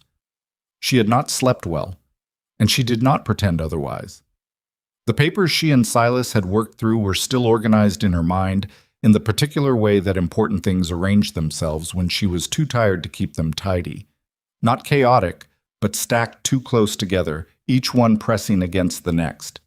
The mill, Philadelphia, the name Centrex and everything attached to it, the South Parcel, Hartford and Chicago, who didn't know what he was sitting on, and somewhere behind all of it, the specific quality of Silas saying her first name in the doorway, which she was not going to think about right now because there was too much else to think about and some things had to wait their turn. She was in the kitchen before 5. The stove needed work after the long night, and she gave it work, feeding it carefully in the cold dark of a March morning that had not yet decided whether it wanted to be winter or something else. By the time the light came in through the window she'd left open, still open, always open now, she had coffee and she had clarity, or something close enough to clarity to function. Silas came in at 5:30. He looked at her in the way he had, that straight-ahead assessment that was not unkind but did not soften things. He poured his coffee. He sat down. "I've been thinking about the letter to Hartford," he said. "So have I," she said. "Tell me." She wrapped her hands around her own cup. "The problem is that Hartford is a businessman who has received an attractive offer through a contact he presumably trusts. If we write to him with concerns about Centrex, we're asking him to mistrust a recommendation from his own network, based on the word of his foreman and a housekeeper he's never met." She paused. "We need more than our word." "What kind of more?" "Documentation," she said. "The Missouri case. The legal dispute you found in the trade paper. If we can get the specifics of that settlement, we have a pattern. One incident is a data point. 2 incidents is a pattern. Hartford is a businessman. He understands patterns." Silas was quiet, working through it. "The settlement was private. We won't have access to the terms." "No," she said, "but we have access to the fact that there was a dispute, who the parties were, and what land was involved. If that land was also adjacent to rail development, it tells the same story." She looked at him. "Do you know anyone in Missouri? A lawyer, a land agent, anyone with access to county records?" He thought about it. She watched him think, which she had come to appreciate as a specific and reliable process. He did not reach for the first answer. He reached for the right one. "There's a man named Garrett in Wichita. He handles land questions for several ranches in the territory. He has connections across the state lines." "Would he help?" "For a fee," Silas said.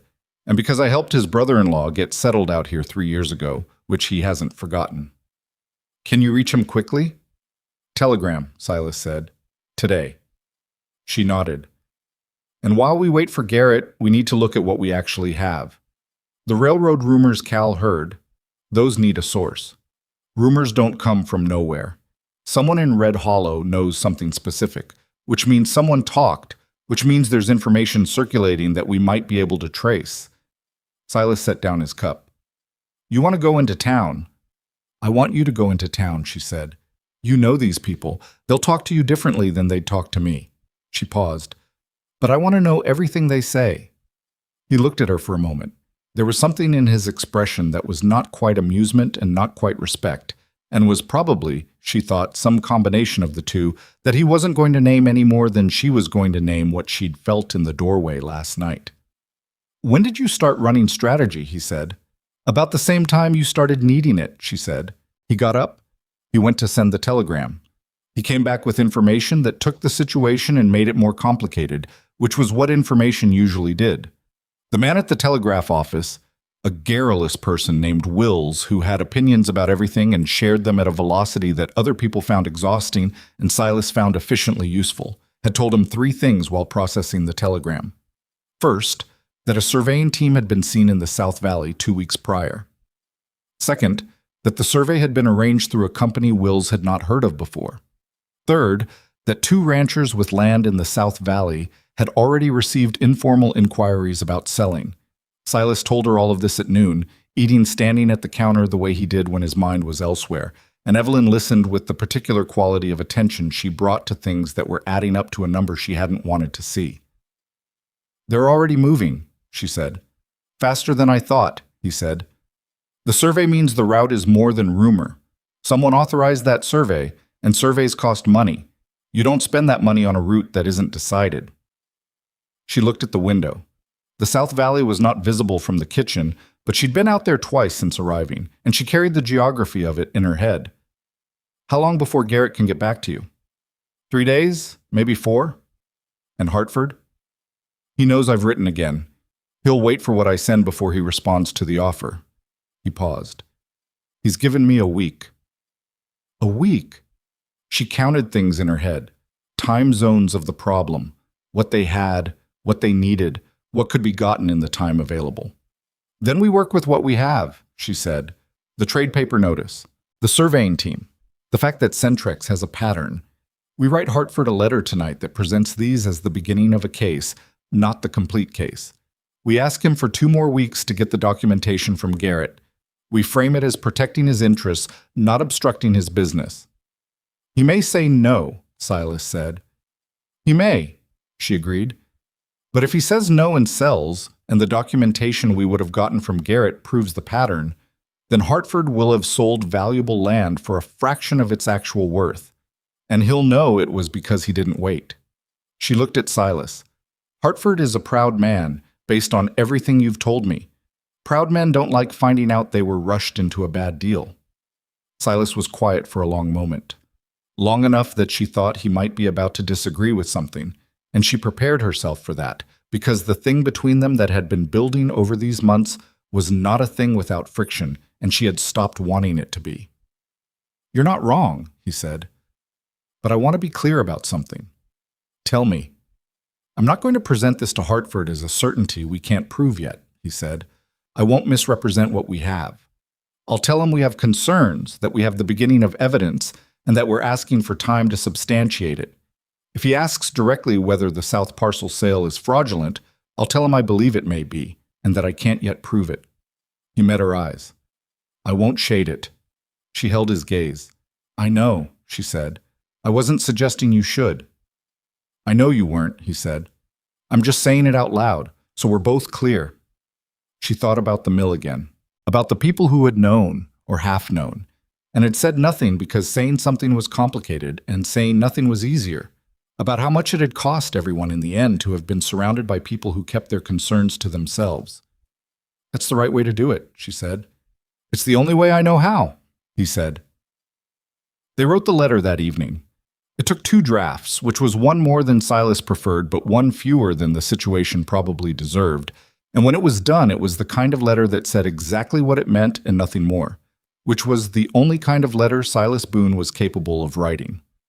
The letter went out the next morning, and then they waited, which was the hardest part, because the ranch did not slow down for the waiting and life filled in around the urgency of it in the way that life does. The practical and the immediate crowding against the important and the pending, and all of it requiring attention regardless of what was happening with Hartford and Centrex and the South Parcel. It was during the waiting that Victor Langford arrived. She did not know his name yet when she first saw him. He came on a Tuesday afternoon in the 3rd week of March, riding in from the direction of town in a buggy that was too clean for the road he'd used to get here, driven by a man who had the specific posture of someone paid to look like he wasn't listening. Langford himself stepped down from the buggy in the yard with the ease of a man who was comfortable arriving places and being noticed when he arrived. He was well dressed in the way of men who want you to know their money is established rather than recent. Good coat, not new. Hat worn in, but quality. He had a face that was handsome at the edges and calculating at the center, and a smile that was deployed with the precision of a tool selected for a specific purpose. Silas was out at the fence line. Cal ran to find him. Evelyn was in the yard when Langford arrived, hanging sheets that had been washed that morning and needed to be dry before the afternoon cold settled in. She did not stop what she was doing immediately because she was not the kind of person who stopped what she was doing for strangers, and because something about the way this particular stranger moved across the yard required a moment of quiet assessment before she wanted him to see her face. "Good afternoon," Langford said, directing it at her with the particular warmth of a man who is accustomed to charming people in service positions. "I'm looking for the foreman. Silas Boone?" "He'll be along shortly," she said. Langford smiled. It reached the right parts of his face. "You must be the housekeeper." "That's right," she said. "Mr. Langford," he said. "Victor Langford. I have an appointment with Mr. Boone regarding a business proposition." She looked at him. He looked back at her with the polite blankness of a man who had placed her in a category and found the category uninteresting. And then something happened that she had not anticipated and could not have prepared for. She knew him. Not from a previous meeting, she had never met Victor Langford directly, but she knew his face from a company broadsheet she had seen on the floor manager's desk at the mill, one of those promotional documents that companies produced when they wanted to look substantial, filled with the names and photographs of their executive figures. Victor Langford had been listed as the director of acquisitions for the transportation company that had bought and destroyed the shipping contract. Not Centrex directly, but the parent structure, the umbrella under which Centrex operated.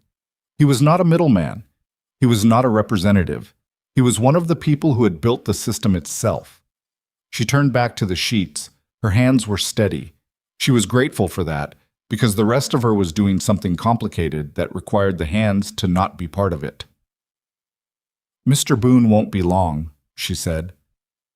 Silas arrived 8 minutes later, which was 8 minutes during which Langford stood in the yard making pleasant observations about the property, and Evelyn finished hanging sheets and kept her back mostly turned and ran through everything she remembered as fast and as accurately as she could, which was what her mind did when it understood that the next few minutes were going to matter. She heard Silas greet Langford. She heard the handshake in their voices. She heard them move toward the office, which was on the east side of the house, and she waited until they were inside and the door had closed, and then she took the remaining sheets inside and put them on the kitchen table and pressed her palms flat on the surface and stood there for a moment. She needed to tell Silas. She needed to tell him now, before that conversation in the office went any further, because if Langford was here with a proposition while they were already dealing with the Hartford situation, if these things were connected, which her instincts were telling her very loudly that they might be, then Silas needed to know who he was talking to before he agreed to anything or revealed anything. She could not walk into that office. It wasn't her place, and walking in uninvited would give Langford information about her that she didn't want him to have, which was specifically that she recognized him. She could send Cal, but Cal didn't know what to say and would probably say too much. She went to the office window. It was around the side of the house, partially sheltered by the overhang. She moved along the exterior wall to where the window sat, and she did not feel embarrassed about this because the stakes did not leave room for embarrassment. She could hear the voices through the glass, muffled but intelligible. Langford was presenting. He had the cadence of a man who had given this particular presentation before, smooth, structured, building from amenity to offer in the practiced sequence of someone who had learned exactly where to put the number so it landed with maximum effect. He was not talking about the South Parcel. He was talking about a partnership. He was proposing to connect Blackstone Ranch with a syndicate of investors who were, he said, looking to back promising operations in the territory. The arrangement would provide capital for expansion, access to broader markets, and the kind of financial stability that independent ranches in this territory struggled to maintain. In exchange, the syndicate would hold a partial interest in the ranch's future revenues. Evelyn stood very still beside the window. It was elegant. That was what made it dangerous. It was not a land offer.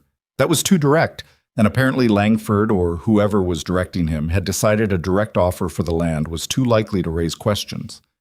Instead, it was an offer of help, an offer of investment, the kind of offer that looked like a gift to a man running a difficult operation in a hard territory, and that would, in the fine structure of its legal terms, almost certainly include provisions about land use, development rights, and the ranch's ability to decline future arrangements with the syndicate's related entities. She did not have the document in her hands. She could not be certain. but she had read enough contracts in Philadelphia to know how they worked, and she understood what this man built for a living. She went back to the kitchen. She wrote 4 words on a piece of paper, folded it, and gave it to Cal, who had come in from outside. "Take this to Mr. Boone," she said. "Knock on the office door. Give it to him directly." "What does it say?" Cal asked. "It says I need to speak with him." Cal looked at her face and did not ask anything else. She heard the knock through the walls. A pause.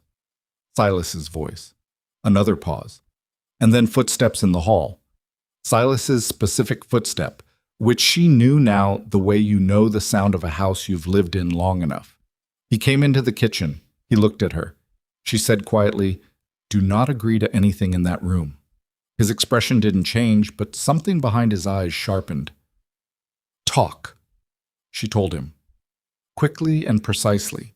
The broadsheet, the face, the name, the connection to the parent structure above Centrex, what she believed the partnership proposal was designed to accomplish. He listened without interrupting, which was how he listened to things he understood were important. When she finished, the kitchen was quiet. "You're sure it's him?" Silas said. "Not a question, a check." "I'm sure," she said. He looked at the wall that separated them from the office where Victor Langford was presumably sitting with the patience of a man who was accustomed to waiting because he was accustomed to winning. "What do you want me to do?" Silas asked. It was the second time he'd asked her that. The first had been about the Hartford situation, in the kitchen, in the dark. Both times the question had carried more weight than its words because Silas Boone did not ask people what they wanted him to do unless he was prepared to take the answer seriously. "Ask him for the contract document," she said. "Tell him you don't make financial decisions without reviewing the paperwork first. He'll expect that. It's a reasonable request, and refusing it would expose him. Take it. Tell him you'll need a few days to review it. And then? And then we look at it together," she said. "And we find what's in it." He nodded. Once. "Wait here." He went back to the office. She heard the conversation resume. Silas's voice in its neutral register, Langford's in its warmer one. She couldn't make out the words from the kitchen, but she could read the shape of the exchange through the walls. The request. A pause. The agreement. Langford's tone closing up very slightly, which even through walls had a quality she recognized. 20 minutes later, the buggy left the yard. Silas came into the kitchen with a document in his hand. It was bound in the way that legal documents were bound, tidy, professional, designed to convey the legitimacy of the thing inside it. He set it on the kitchen table between them. They sat down. They read it together, which meant he read, and she read alongside him, each of them going at a different pace and circling back to meet each other at the critical sections. It took a long time. Langford's lawyers, and they were clearly good ones, had produced a document that was, on its face, precisely what he'd described. Partnership agreement. Investment terms. Revenue sharing. The language was clean, and the terms in the primary sections were genuinely not bad, which was the point. It was in the secondary clauses that the document revealed itself. She found the first one. A provision on page 7 that, in language that required 2 careful readings to fully unpack, granted the syndicate a right of first refusal on any land transactions within the Blackstone property for a period of 15 years. Not just the south parcel, any transaction. Silas read it over her finger where she'd pointed.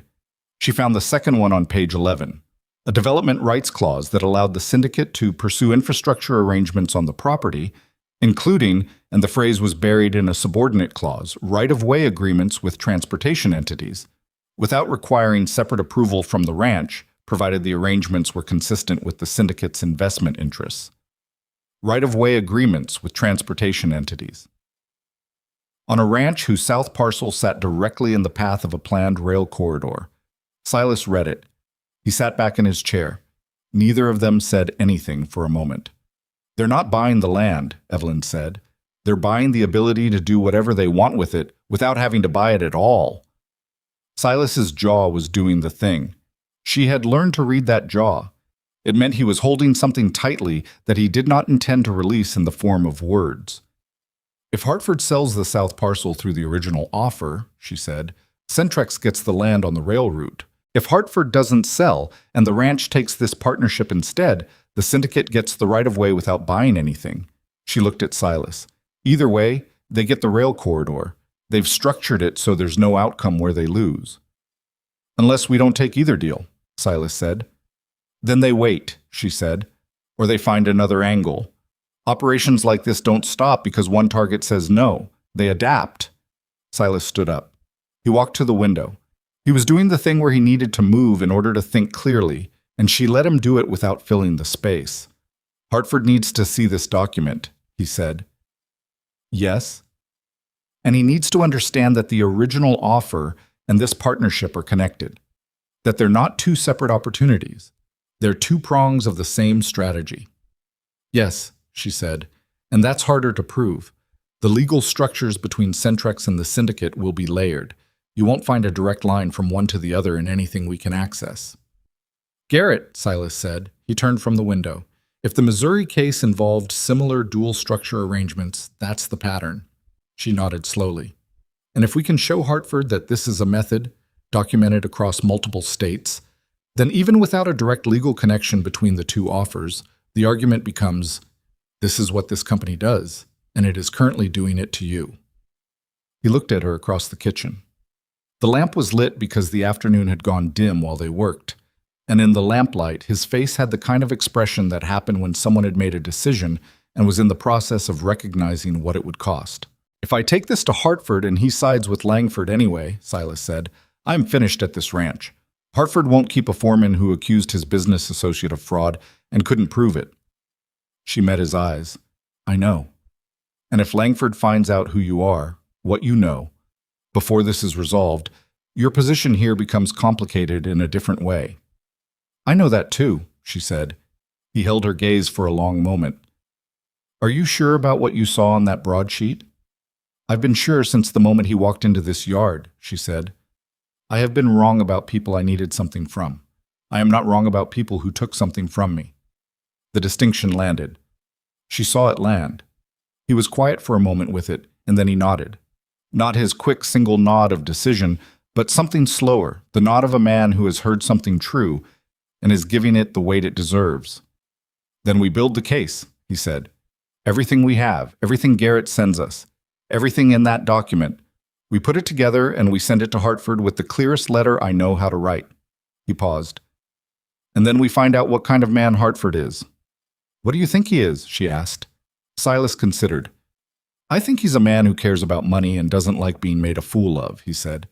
In that order, which means if we can show him that taking either of these deals makes him a fool, the money argument takes care of itself. It was not an idealistic answer. She appreciated that. She had spent enough time in the world to understand that idealism was a luxury that certain situations could not afford, and this was one of them. The response from Garrett arrived on a Friday, 2 days ahead of Silas's estimate, because Garrett was apparently the kind of man who understood when a matter was time-sensitive and responded accordingly. It came in the form of 2 pages of tight handwriting that covered the Missouri case in considerably more detail than the trade paper notice had suggested. The Missouri dispute had involved a ranch outside of a town called Harlow. The land in question had been adjacent to a rail corridor that was, at the time of the acquisition, not yet publicly announced.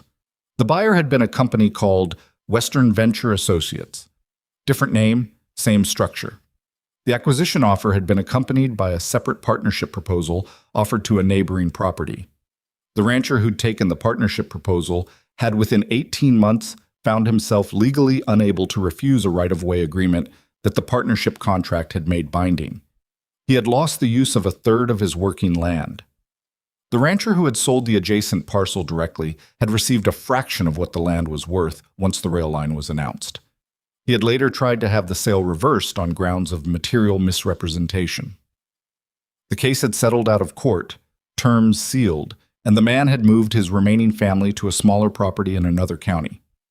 Evelyn read Garrett's pages twice. The second time she read them, she felt something that was not exactly anger and not exactly grief, but occupied the space between them. The specific feeling of recognizing a pattern you've seen destroy people before and seeing it intact and operational and moving toward people you care about. She cared about this ranch. She cared about the hands who worked it. She cared about Cal, who would hang his coat on the peg because she'd put it there, and who had no idea how much depended on things working out right. She cared about Decker, who communicated respect in such compressed form that each instance of it was worth 10 times what it would have been from someone more generous. She cared about Silas. She had been trying not to examine that particular truth too directly because it complicated things that were already complicated enough. But sitting in the kitchen with Garrett's pages in her hands and the lamp burning low in the early evening, she allowed herself to hold it for a moment.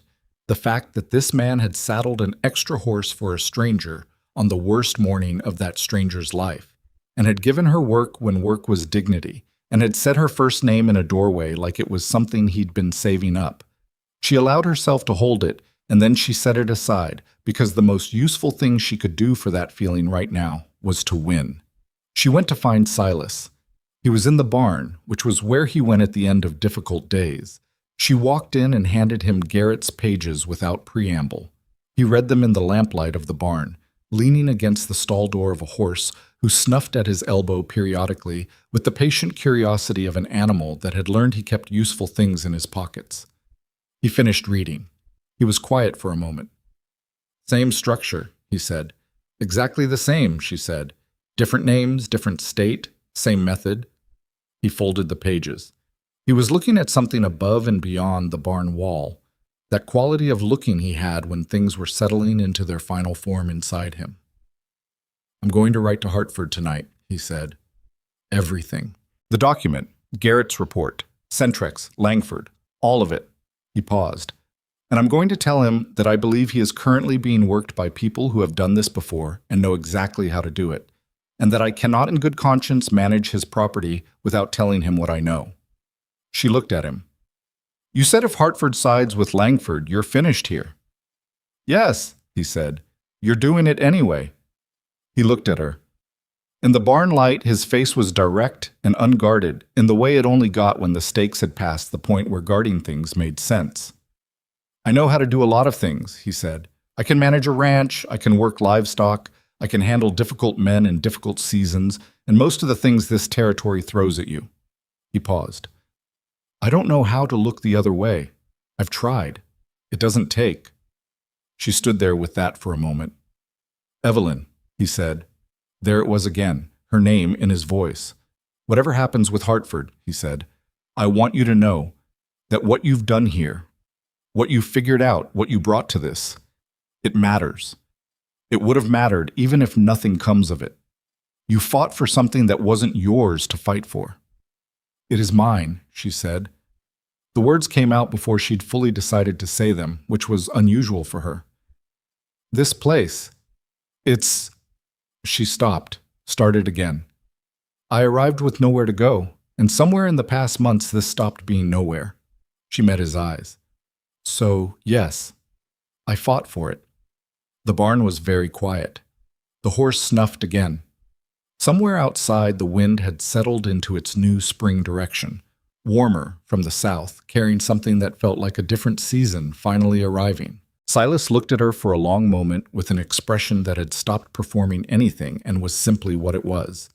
He reached out and put his hand briefly, just for a moment, over her hand where it rested against the stall door.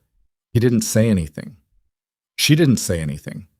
But something that had been building for months, through silences and ledgers and early mornings and difficult rooms, and the particular trust of two people who had each learned the hard way not to trust easily. Something shifted into a new position and settled there, and both of them felt it, and neither of them was going to be foolish enough to name it before it was ready to be named. "I'll start the letter," he said. "I'll get the lamp," she said. They went back to the house. The letter took 3 hours to write, not because Silas was slow, he was not slow at anything he put his mind to, but because this particular letter required a kind of precision that did not allow for shortcuts. Every claim had to be supported. Every connection had to be drawn clearly enough that a man in Chicago who had never set foot on this land could follow the thread from beginning to end without losing it. Silas wrote, and Evelyn sat across from him, and they went back and forth on the structure of it, not arguing exactly, but testing each section against the question, would a reasonable businessman find this convincing, or would he find it the complaint of a foreman who didn't want his operation complicated by outside money? The difference between those two readings was, in most places, a matter of sequencing and evidence. They sequenced it carefully. They attached Garrett's report. They attached the relevant sections of Langford's partnership document with the secondary clauses marked. They did not attach opinion. They attached facts and let the facts do what facts do when they are laid out in the right order next to each other. At the end, Silas wrote one paragraph in his own voice. Not evidence, just his assessment as the man who had managed Blackstone Ranch for 11 years, who had increased its productivity in 8 of those 11 years, who had turned down 2 other employment opportunities because he had made a commitment and intended to honor it. He wrote that he believed Hartford was being targeted by people who had done this before and would do it again, and that he could not recommend either arrangement in good conscience, and that Hartford deserved to make this decision with full information rather than partial information. He signed it. He looked at it for a moment. "There's nothing else to add," Evelyn said. "No," he said, "there isn't." It went out the next morning on the earliest post available, which meant it would reach Chicago in 4 days, and Hartford would respond when Hartford responded. And in the meantime, there was a ranch to run and work that did not pause for pending correspondence. And both of them understood that the waiting was now the hardest part and the least useful thing to spend energy on. What they had not anticipated was Langford coming back before Hartford replied. He arrived on a Wednesday, 5 days after the letter had gone out, and this time he did not come alone. He brought Whitmore, the connecting party whose name had appeared in Hartford's original letter, a thin man with the eyes of someone who had learned to make himself look smaller than he was in order to be underestimated. Whitmore carried a briefcase with the specific grip of a man who considered what was inside it a form of protection. Evelyn saw them coming from the kitchen window. She had enough time to go find Silas, who was at the fence line again, and to say simply, "Langford is here. He brought someone." Silas looked at her. "Whitmore." "I think so." He handed the fence tool to Jake Marsh without explanation and walked back toward the house with a pace that was not hurried and not slow, but had the quality of a man covering ground he has already decided to cross. Langford had stepped down from the buggy by the time they reached the yard. He smiled when he saw Silas. It was the same deployed smile, the tool selected for a purpose. Then his eyes moved to Evelyn, and something in them shifted. Not much, just the micro-adjustment of a man recalibrating. "Mr. Boone," he said, "I hope this isn't an inconvenient time. I thought it might be useful to follow up on our conversation in person before you'd finalized your review of the document." "I've finalized my review," Silas said. Langford's smile held. "Excellent. Then perhaps we can—" "I'm not signing it," Silas said. The yard was quiet. Whitmore's grip on his briefcase tightened slightly. Langford's smile did not disappear, but it changed character. Still present, but operating now as a holding measure rather than a genuine expression. "I see," Langford said. "May I ask what concerns you have? I'm sure we can address them." "I have concerns about the secondary clauses on pages 7 and 11, Silas said. "And I have concerns about the relationship between your organization and the Centrex Land and Transit Company, which has made a separate approach to the owner of this property regarding the south parcel." The smile was gone now, not replaced by anger. Langford was too practiced for that.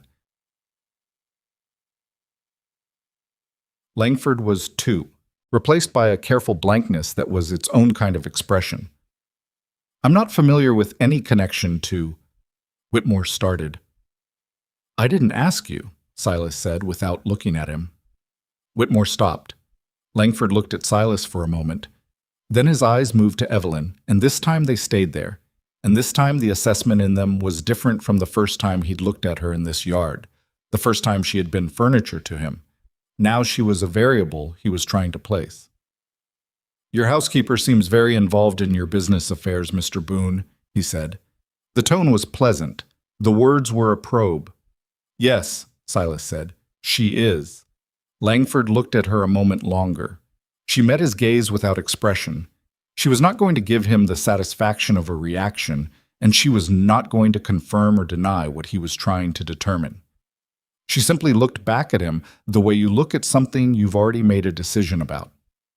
"I think," Langford said, returning his attention to Silas, "that there may be some misunderstanding about the nature of our proposal. If you'd give us 30 minutes to clarify—" "There's no misunderstanding," Silas said. I understand the proposal precisely. I'm declining it. The silence in the yard had a texture to it now. Whitmore was very still. One of the ranch hands, Pete Calloway, who had the instinct of a man who can tell when a situation is interesting, had appeared in the barn doorway and was watching with transparent attention. Decker had materialized near the water trough in the particular way Decker had of materializing near situations without appearing to have moved specifically toward them. Langford made one more attempt, and he made it the way men like him made final attempts, by changing the ground. Mr. Boone, I want to be straightforward with you. The opportunity we're offering won't remain open indefinitely. There are other properties in this territory we're considering. If you decline, we'll simply take our investment elsewhere, and Blackstone Ranch will continue operating on the margins it's always operated on, without the capital that could transform it. He paused. I'd hate for a misunderstanding to cost you that. It was not quite a threat. It was the shape of a threat wearing the clothing of a reasonable business observation. Silas looked at him for a moment. Then he reached into his coat and produced the partnership document, folded, and held it out to Langford. Take it with you, he said. Langford looked at the document in Silas's hand. He did not take it immediately. A man who leaves a document is a man who has not given up on it, and taking it back meant accepting that the door was closed. Langford had not stayed in business this long by accepting closed doors before he had to. But Silas's arm did not move. The document stayed extended. The yard stayed quiet. Langford took it. You're making a mistake, he said, and his voice had dropped the pleasant register and was something else now. Not threatening, just flat. The voice of a man stating what he believed was going to happen. Possibly, Silas said, but it's mine to make. Langford held his gaze for one more moment. Then he turned, and Whitmore turned with him, and they got back into the buggy. The driver, who had maintained his posture of professional non-listening throughout, turned the horses. They watched the buggy go. Nobody said anything until it was past the fence line and moving down the road toward town. Then Pete Calloway said from the barn doorway, "What was that about?" "Business," Silas said, and walked back toward the house. Decker watched the retreating buggy for another moment. Then he went back to the water trough with the expression of a man who has confirmed something he already suspected and does not need to discuss it. Inside the kitchen, Silas poured himself coffee and stood at the counter, and Evelyn stood near the stove, and they were quiet for a moment in the way of people who have just been through something together and need a breath before they assess it. "He recognized something about me," she said. "At the end, he was trying to figure out what I knew." "I saw that," Silas said. "If he connects me to Philadelphia, he may go to Hartford directly. Try to discredit what we've sent." "Let him try," Silas said. "The document speaks for itself. Garrett's report speaks for itself. A man trying to discredit the source only helps us. It tells Hartford that we got close enough to something that someone needed to push back." She thought about that. It was a reasonable argument. It was also the argument of a man who was confident in the integrity of what they'd built, which was a quality she had come to trust in him over these months. Not blind confidence, but the specific confidence of someone who had checked the work. "You did well out there," she said. He looked at her. "So did you. You didn't move." "I didn't have anywhere to move to," she said, and almost smiled. He almost smiled back. "Fair enough?" Hartford's response arrived on a Saturday, 11 days after the letter had gone out. Silas was in the office when the rider from town delivered it, and Evelyn knew it had arrived because Cal came to find her in the kitchen with an expression of badly concealed anxiety that told her something significant was happening. She went to the office door. Silas was at the desk, reading. She waited in the doorway. He read it through twice. She watched him do it, watched the first read for information and the second read for acceptance, and she tried to read his face during the second pass, but he was giving nothing away, which usually meant it was not simple. He looked up. "He's not selling," he said. She let out a breath she had not quite known she was holding. "He's also not taking the partnership," Silas said. "He wrote to Langford directly, withdrawing from consideration, and he's—" He paused. He looked at the letter again for a moment, as though he needed to verify what he'd read. He's offering me a partial ownership stake in the ranch, in exchange for what he calls demonstrating both competence and integrity in a situation that could have gone a number of other ways. The office was very quiet. "He's making you a partner," she said. "A minority partner," Silas said, with the careful accuracy of a man who did not want to overstate things. 20%. But he stopped, set the letter down, looked at her with an expression she had not seen on him before, one that was not guarded or processed or held at a careful distance. It was just what it was. A man who had worked 11 years for a piece of something real and had just been handed evidence that the work had been seen. "Yes," he said. "He's making me a partner." She stood in the doorway, and she felt something move through her that was warm and solid, and not uncomplicated, because nothing true ever is. "You deserve it," she said. "We," he said. She looked at him. "We put that letter together," he said. "I'm not going to stand here and let you be the housekeeper who helped from the margins. You built the case. You recognized Langford. You found the clauses in the document. You knew what Centrex was before I knew the name." He held her gaze. "This is as much yours as mine." "I don't own any part of this ranch," she said carefully. "Not yet," he said, and the words landed with the same quiet weight as not yet had landed months ago when he'd said she had latitude, just not independence. Not yet. The rest of March passed in the specific way that time passes after a crisis resolves, slightly faster and slightly stranger than normal, as though the hours are recalibrating to a different pressure. The hands picked up that something had shifted, the way people do in small communities where information travels through behavior rather than words. Nobody asked Silas directly. Decker knew without being told, which was characteristic of Decker. Cal asked Evelyn, and she told him enough to satisfy without telling him everything, which was also characteristic of the situation. Langford did not return. What he did instead, and they learned this from Wills at the telegraph office, who remained a reliable source of information delivered at unnecessary speed, was make 2 more attempts at properties in the South Valley, both of which declined after word got around about what had happened at Blackstone. The railroad spur was officially announced in April. The land along the route increased in value substantially, as Evelyn had known it would. The ranchers who had held their land found themselves sitting on something considerably more valuable than they'd owned in February. The ones who had sold early to Centrex-connected buyers found out what they'd let go for what it had actually been worth, and had the specific experience of a man who has been informed, too late, of the true price of a thing. Nobody went to jail. Operations like Centrex rarely produced those outcomes, because the legal structures were specifically built to survive scrutiny. But the exposure cost them 3 prospective acquisitions in the territory and earned them a reputation among land agents in the region that made future operations harder to execute. It was not justice in the complete sense. It was the partial, unsatisfying accountability that the world most commonly produced, and Evelyn had learned to take it for what it was rather than for what it wasn't. The thing she had not expected was the conversation with Decker.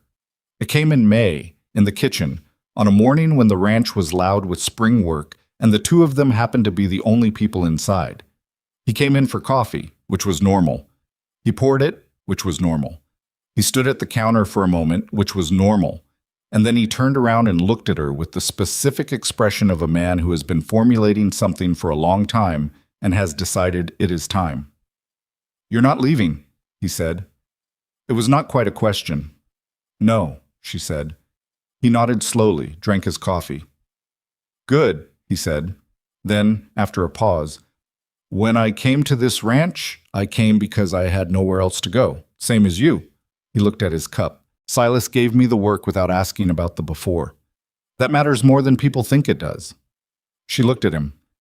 Decker did not give personal information. In 6 months, she had learned almost nothing about him, which was what he had decided to give, and she had respected it. "You're telling me this because," she started, "because I want you to know it's real," he said. "What he built here. It's not an accident. He made it this way on purpose." He set his empty cup in the basin. "That's all." He walked out. She stood in the kitchen for a moment, She thought about arriving in Red Hollow on a morning with a bad bruise of a sky, and 40 cents in her boot, and a piece of paper with a name on it that turned out to mean nothing. She thought about sitting on her trunk and saying the truth out loud to no one in particular, and a man with good ears and a slight change in his walking angle making a different decision than the reasonable one. She thought about what it meant to be given a chance by someone who didn't know you yet, about what it meant to take that chance seriously enough to be worth the risk, about how the difference between those two things, the giving and the honoring, was where most of the human story actually lived, in the gap between what someone offers and what you make of it. In June, Silas asked her to stay permanently, not as housekeeper.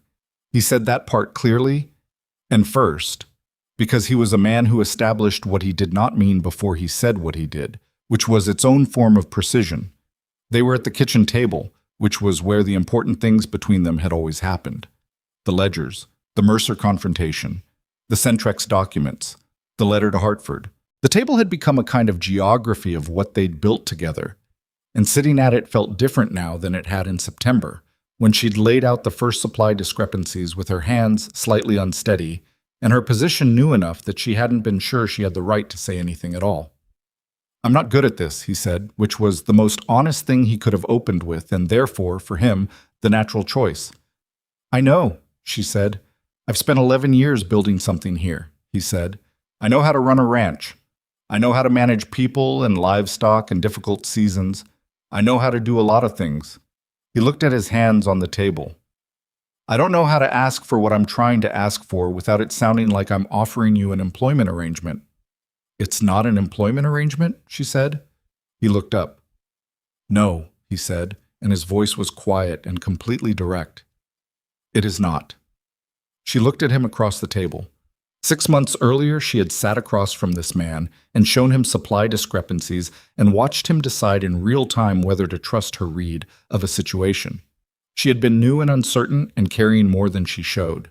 She had needed something from him, and she had been, as she'd told him, not a reliable judge of people she needed something from. She was not in that position now.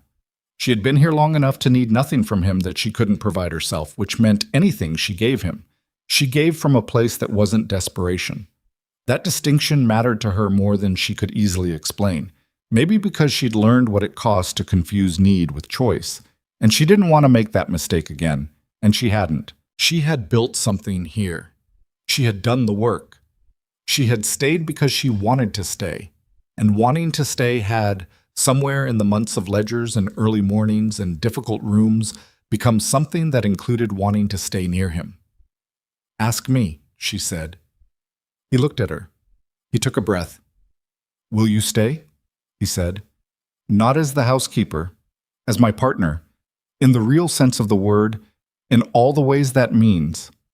She was quiet for a moment, not because she was uncertain, because some answers deserve a moment of wait before they're given. "Yes," she said. He let out a breath. Small. Almost nothing.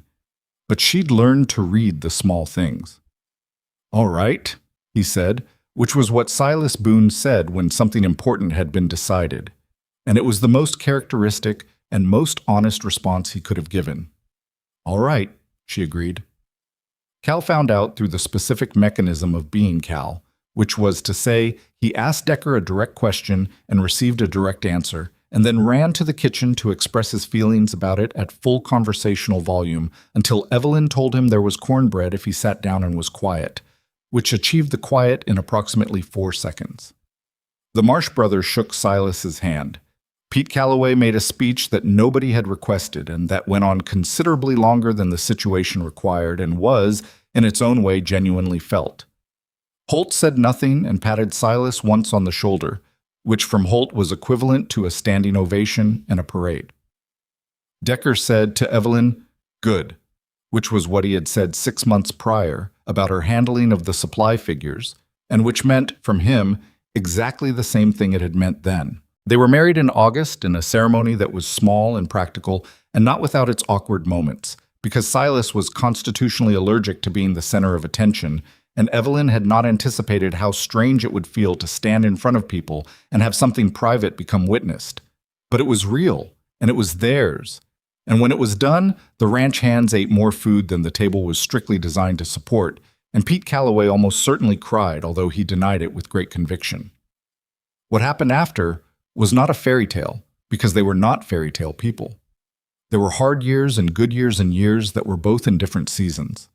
There were conflicts about decisions and the occasional argument conducted at the specific volume of two people who do not raise their voices but can communicate an enormous amount with very careful, very quiet words. There were losses, a hard winter that cost them cattle, a season where the finances required the kind of examination that brought old anxieties to the surface. There were triumphs that came slowly, accumulated through work, the kind that do not announce themselves dramatically, but show up in the numbers at the end of a good year and in the way people talk about the ranch when they don't think you're listening. Evelyn took over the formal accounts, which had always been her territory and practice, and became hers in name when Hartford, visiting for the first and only time in the fall of 1889, spent 2 hours with her records and told Silas quietly that the woman had a mind that shouldn't be wasted on household management. Hartford expanded Silas's partnership stake the following year. He never said it was because of Evelyn's work specifically, but the timing communicated what the words didn't. Other ranchers started coming to her, not as a formal arrangement at first, just questions, the way questions start, one neighbor at a time discovering that the woman at Blackstone had a way of looking at their supply contracts and their seasonal planning that found things they'd missed.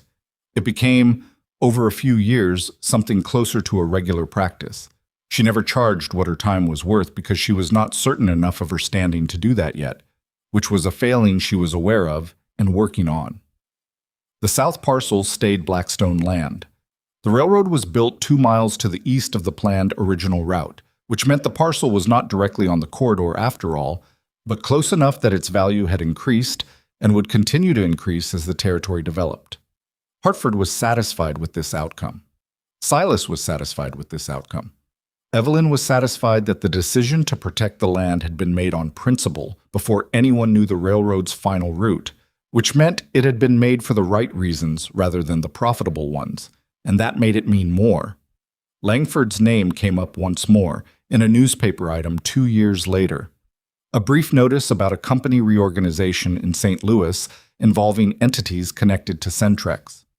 The reorganization was described in language that meant, if you knew how to read it, that the structure had been legally dismantled, probably in response to regulatory attention that had been building since the Missouri case and whatever had followed the failed territory acquisitions. Evelyn read the notice at the kitchen table on a Tuesday morning. She set the paper down. She finished her coffee. She did not feel triumph exactly. She felt the specific quiet of something that had needed to end, ending. It was not dramatic. It was sufficient. Silas read the same notice an hour later. He set the paper down without comment. Then he said, "Good," and went to the barn. In October of 1891, 4 years after Evelyn Harper arrived in Red Hollow, on a morning with a bruise-colored sky and 40 cents in her boot, she stood on the porch of the house that had become her house and watched Cal, who was 20 now and had shot up to an implausible height that he hadn't quite grown into yet, ride out to the fence line with Decker, who moved a little slower than he used to, but had not once in 4 years been unreliable or absent without reason. Inside, the accounts were current. The pantry was stocked properly. The ranch was in the best financial shape it had been in since Hartford had acquired it, and possibly the best shape it had ever been in. Silas came and stood beside her on the porch. He didn't say anything. He was not a man who filled porches with words. She thought about what she had learned in 4 years that she hadn't known before. Not about ranching, though she'd learned that too. About what it meant to build something with someone. About how the version of partnership that was worth having was not the kind that waited until everything was safe to commit. It was the kind that committed before the outcome was certain and held on through the uncertainty with both hands. She had arrived with nowhere to go and had found, through a combination of luck and work and one man's willingness to saddle an extra horse, that nowhere can become somewhere if you're willing to do the building. She had not been rescued. She wanted to be clear about that, in her own mind if nowhere else. She had been given a chance, which was a different thing entirely. Rescue implied someone else's strength carrying you. A chance implied your own strength being given room to operate. Silas had given her room. She had done the operating. That distinction was not a small one, and she had given him something back. Not rescued him either, but given his own closed-off, capable life something it had been missing without his quite knowing how to name the absence. They had made each other more. That was the only way she knew how to put it. Not completed each other because she resisted that construction.